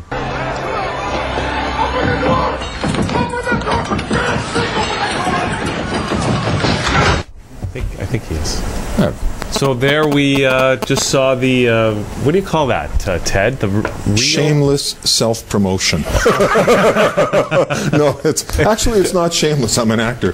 That's my demo reel. Yeah, there's no such thing for an actor. Yeah, the demo reel. So wow, you've got really good. Yeah, it did look good. It did. And I mean, we couldn't hear it in the studio, but we found out you were Clarence Campbell. Clarence Campbell, yeah, in The Rocket. That is only about 5 years of work, a compilation of about 5. So I've got several demos that go back further than that. And I think my girlfriend was surprised to look at and see some of the stuff that I'd actually been in. And I mean, I've got a fellow right now building my website. He's out in Calgary because we can be virtual about so much of this stuff now. Yeah. And he says, "You were the voice of Overmind." Now, Overmind was the computer in the Captain Power and Soldiers of the Future series. And at the time when it was being shot, we ran for 1 year, sponsored by Mattel Toy. And I remember going to the wrap party because no one had ever met me. I only did the voice for the character, and the rest of it was CGI. So at the wrap party, I'm wandering around all evening, and people are saying, "Where's the voice of Overmind? Who is this person?" So I was totally anonymous. Why didn't they just... you know, because I'm thinking, were you in Rocket Robin Hood? Did you do anything in there? I did Young Robin Hood. Actually, the voices in Young Robin Hood. Okay. Yeah. All right. I'm just trying to place your voice now, because, you know, since you've done a lot of voice work as well. Arthur. Well, actually, there's the sheet which you've got there. It just talks about the animation part of it. Never mind the television and film. Wow. You know, most of these I haven't seen, I must say. So how long have you been doing this? I've been working for over 40 years. And I think I'd started as an actor and doing theater. I then moved into, I toured North America for 2 years with these guys called Thrill Shows Productions, which was a lot of fun doing smash and bash and stunt driving shows. And I think one of the funniest things that happened there was that we drove 45,000 kilometers in 4 months.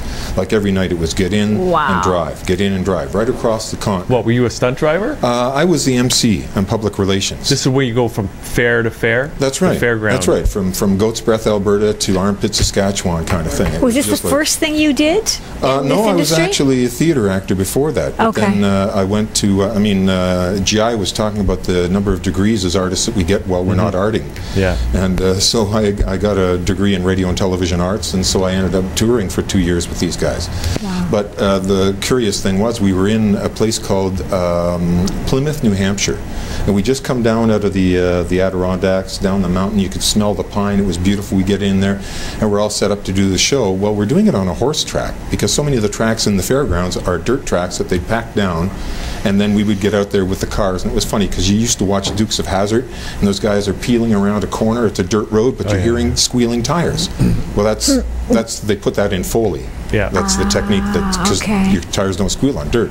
But you expect to see that in the movies. Well, you expect to see that in the movie. Yeah. So the curious thing about this show in Plymouth was that before our show, there were sulkies, like the hackney drivers with their horses and their little sulkies running behind little chariots. And they came around the number 4 corner and they collided. And one went way up in the air and it comes down, and the guy flew all over the place, and everybody goes running out onto the track, and there's men and debris and horses all over, and they go running up to the guy and right past him to the horse. Oh, which showed you, you know. That's funny. It showed you where they're. My kind of people. My kind of people. Yeah. That's what I would do. Yeah. Oh yeah. But you know, I wanted to say initially, like in the 40 years, there's been a lot of talk, and Sandra, you've been talking also about you know, about what makes us happy. Yeah. And Joseph Campbell had talked about following our bliss, and acting has certainly been something of that caliber for me. But you know what's so amazing, Ted, is that you have been able to do this. Have you been in Canada this entire time? I was in the States for a little while, but mainly Canadian. It's amazing that you've been able to survive and have that kind of career, because for Canada, it is tough. As a musician or an actor, most go to the States. Yes. And the fact that you've been able to do that, keep that going, and still do it is really a testament. Well, you know, I could speak to that. I would also like to say, you know, as far as following the bliss, that the picture of this gentleman here, he's one of my heroes. Rick Mercer. Rick Mercer. Yeah. And 2 weeks ago at the ACTRA, which is the Association of Canadian Radio Television Artists, at our award ceremony, Rick received the Award of Excellence. And he's a very humble man. And he also spoke about being Canadian and not leaving the country, staying here. And I just have, you know, I'm just so proud, and what a great Canadian, and what a great entertainer also, and very, very smart man. Well, not just an entertainer, because he brings it to a political level. He uses his art. His rants are very incisive. Yeah. But he's careful not to be too preachy. That's the thing. So he makes a point without being really preachy, because that can turn a person off. So he does it in a fun, I guess, Canadian kind of way, which is a humility kind of way, and so you're not, you know, you don't feel like you're being preached at. It's kind of, you know, you're being engaged in. Yes. Yeah. And he's deserving of that, I think. Now, Ted, you've worked on both sides of the border, and we're talking about what it's like, the life of a Canadian artist, Canadian actor. And people are always lamenting the fact, just what we're talking about here, that to be an artist in Canada, you're lucky if you can make a living at it, right? And you might have to do a million other different things, right? Which I have. And I mean, I went back to one of the things that I loved was animation.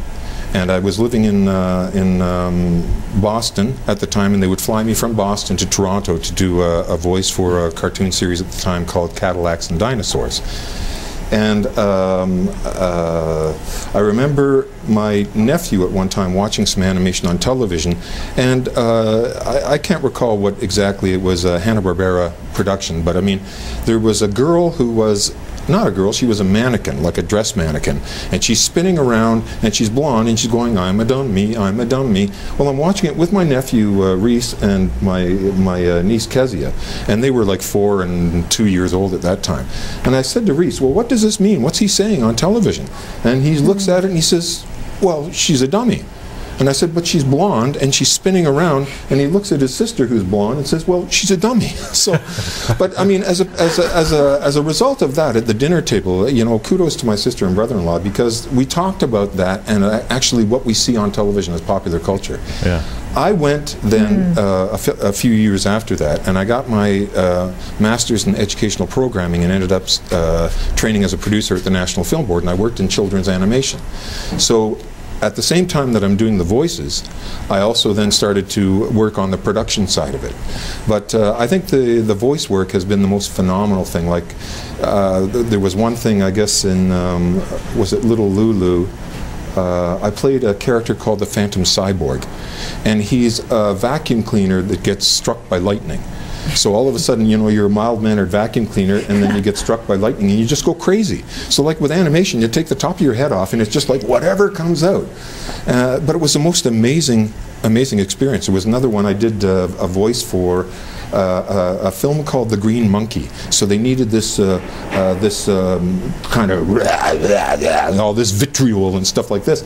Well, I'm in the studio doing this for 45 minutes, and it was like Gestalt, because like after about 15 minutes of this, I started to cry, and I'm all teared up. Oh yeah, it was just wonderful. I had like I had a therapy session and got paid for it at the same time. But so much of our work ends up being like that. You know, just wonderful. How do you play a mild-mannered vacuum cleaner? As opposed to oh, you just, you know, your plug is in the wall, and it's just a day-to-day kind of drab, kind of suck it up, and then all of a sudden the lightning hits you, and you just let it rip. But I mean, I can't recall how many characters I've done, and then I've got about over 100 characters that I've done for a Swiss foundation called Story Plus. They're children's stories. So I did these characters for them also in children's readings, which is something that I love to do. But, you know, as far as, Sandra, you'd asked about longevity and how one survives in the Canadian business. And I just came back from an event that was held at the Banff Centre called Women in the Director's Chair. Now, I was part of the acting ensemble that was there. There are 10 actors who assist the 8 core participants who are the women directors. And I guess when I was interviewed for that last year, and then before I was invited to go, the producer Carol Whiteman had said to me, "Well, you know, kudos for you. I mean, you're your age and you're still acting." And I said, "Yes, I am. I love it. I love it." And now I'm teaching acting to 7 to 10-year-olds, and they keep me sharp. Because I think the only way I could stay in this business is with the love and support of my family and of my community. And so I'm very fortunate for that. Do you mean your acting community? Is that what you're talking about? My acting community, yes, because we oftentimes work together on things. I had a friend back in Montreal that if I had an audition, I would give him a call and say, you know, I have to work on such and such, will you come over and we'll do a line reading together. But also the support of my family, my brothers and sisters, and my girlfriend. Her children are also pretty amazing, Claire and Sarah Gordon, who are inspirational. And these children that I'm working with, the 7-year-olds, I mean, are quite inspirational also, because the difference between 7 and 10 may not be perceptible to a lot of people, but say for instance I do one exercise with them which is called emotional object. So they are a cell phone. So I've got, like, you know, 12 children standing around saying, you're a cell phone and you're vibrating. You're vibrating and you're on the table and you're getting close to the edge of the table. So the 7-year-olds are into it, the 8-year-olds are into it, and they're vibrating, they're getting to the edge of the table and they're going to fall off, and I'm going to pick them up. And the 10-year-olds are standing there with their arms like this and looking at me and saying, how can you, well, we did this last week. Oh. So, I mean, just the difference. Wow. Yeah, but you know, it really is important to have the support of family when you have, again, it's great that you did, because a lot of people say, you know, they try to discourage people from going into the arts in Canada because it's such a tough industry. So it's really crucial to have that kind of support. And maybe that's a big factor. Well, you need the family in part because you may not have the money to support yourself. But that's been there too. I mean, you know, I've had the love and financial assistance from my family, you know, when things got down, and so I could belly up to the bar and pay them back later. But I'd say the other thing. But did you get to pay them back? Did you pay them all back? See, so he paid them all back. Yeah, pay them all back. But it's just in loan. It's more like a loan. The other thing I was going to say, though, is that I've been very fortunate as an actor who has done stunt work. So I did. I've burned in films with Donald Sutherland. I've burned in films and done explosions with a film called "If Looks Could Kill" with Richard Greco. I've fought with Bette Midler, Hulk Hogan, Dolph Lundgren, Mr. T. At the same time, I would go in and do cartoon characters, and then do serious drama and theater. So I've been gifted in being able to work in all these different areas. So if you were to say, well, you know, when it's not happening in like television drama, there was a lot of animation that was happening in Montreal. Montreal at one time was a center of children's animation. So it's about seizing the opportunity too, right? It's the diversity and being, you know, well, flexible. I've got a very good agent. I'm with Newton Landry Management. I came back from Montreal 3 years ago to Toronto. I've been in Montreal for 25 years, working in English and French. And the joke was, well, somebody says to me, well, why did you go to Montreal? I said, for love. And they said, well, why did you come to Toronto? And I said, for money. And they said, well, do you have either? And yes, I do. But who are you trying to convince? Yeah, well, myself probably. But no, I'm really, really glad to be back in Toronto, and my agency is excellent. Yannick Landry is my theater television, because that's the way it works with the agencies, is that you normally will have a manager who is voice and theater, and then one who is also then television and film. And so Sandy Newton is my voice and theater agent, and I was with Sandy back in 1980. As a matter of fact, I laugh to myself sometimes. I think my association with my agent is longer than the marriage that I had. So. So what are you working on these days? As I say, just came back from the Women in the Director's Chair, so I had the privilege of working with Karen Shopsowicz and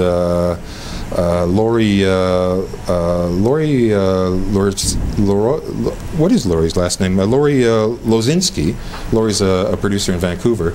So I'd worked on Old Man Trouble with Laurie, which is a pilot for pushing forward her film project, and also then a film called Couch Surfer with Karen. And working then with the children's, teaching the children. I am the return artist at a thing called Inspired Harmony. And as a matter of fact, I'll be out there this afternoon and inspiring the kids. And they're quite something to work with. We inspire these kids. Well, yeah, and it just sounds like you got a great, you know, you're still obviously in love with the work that you do and life itself.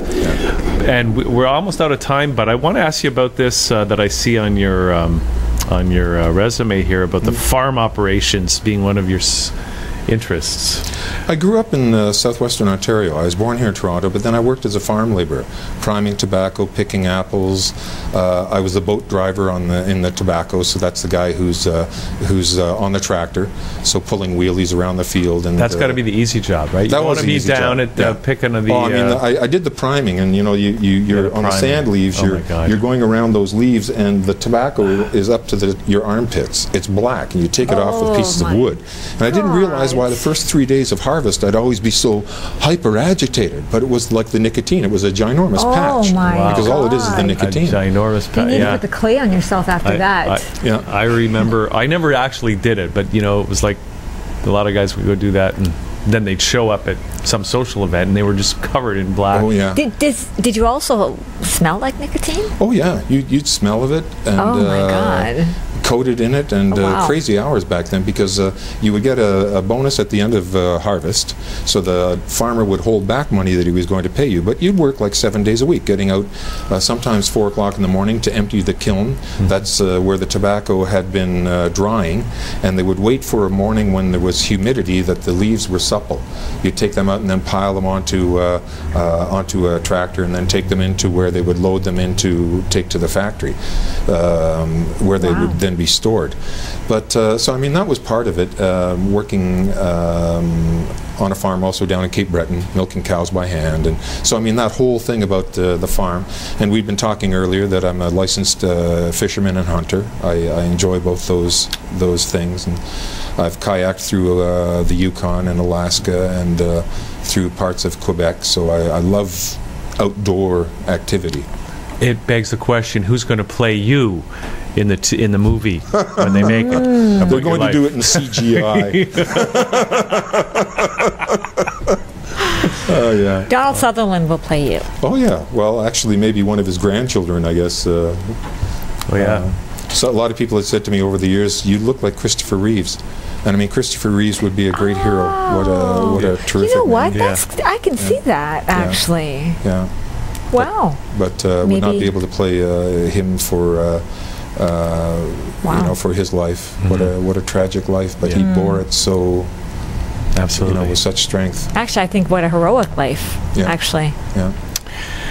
Okay, Ted. Well, this has been great to have you on the show, and you know, I feel like we've only scratched the surface. It's hard to really get into. Well, if you wanted to get more information about me, you could visit my website at teddillon, TEDDILLON.com.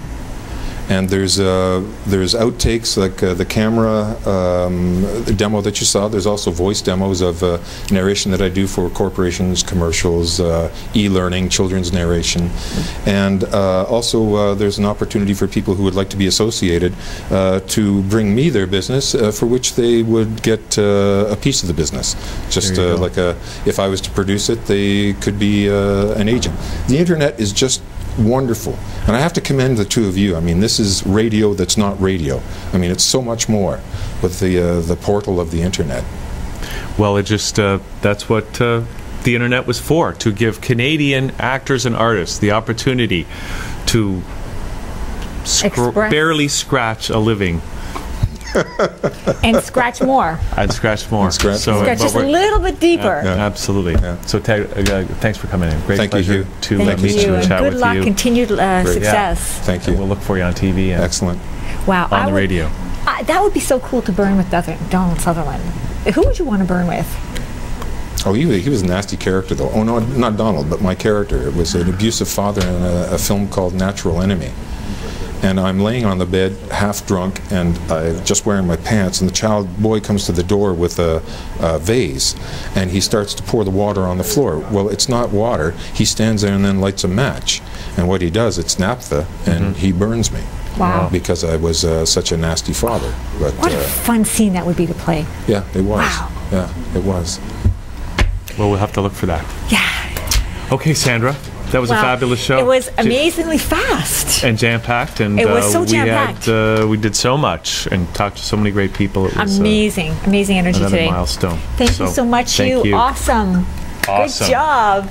And thanks everybody here at that channel. James and Aaron and Randy and everybody, and Dan for sending us some great guests. So we'll see y'all tomorrow at noon for more Liquid Lunch right here on thatchannel.com.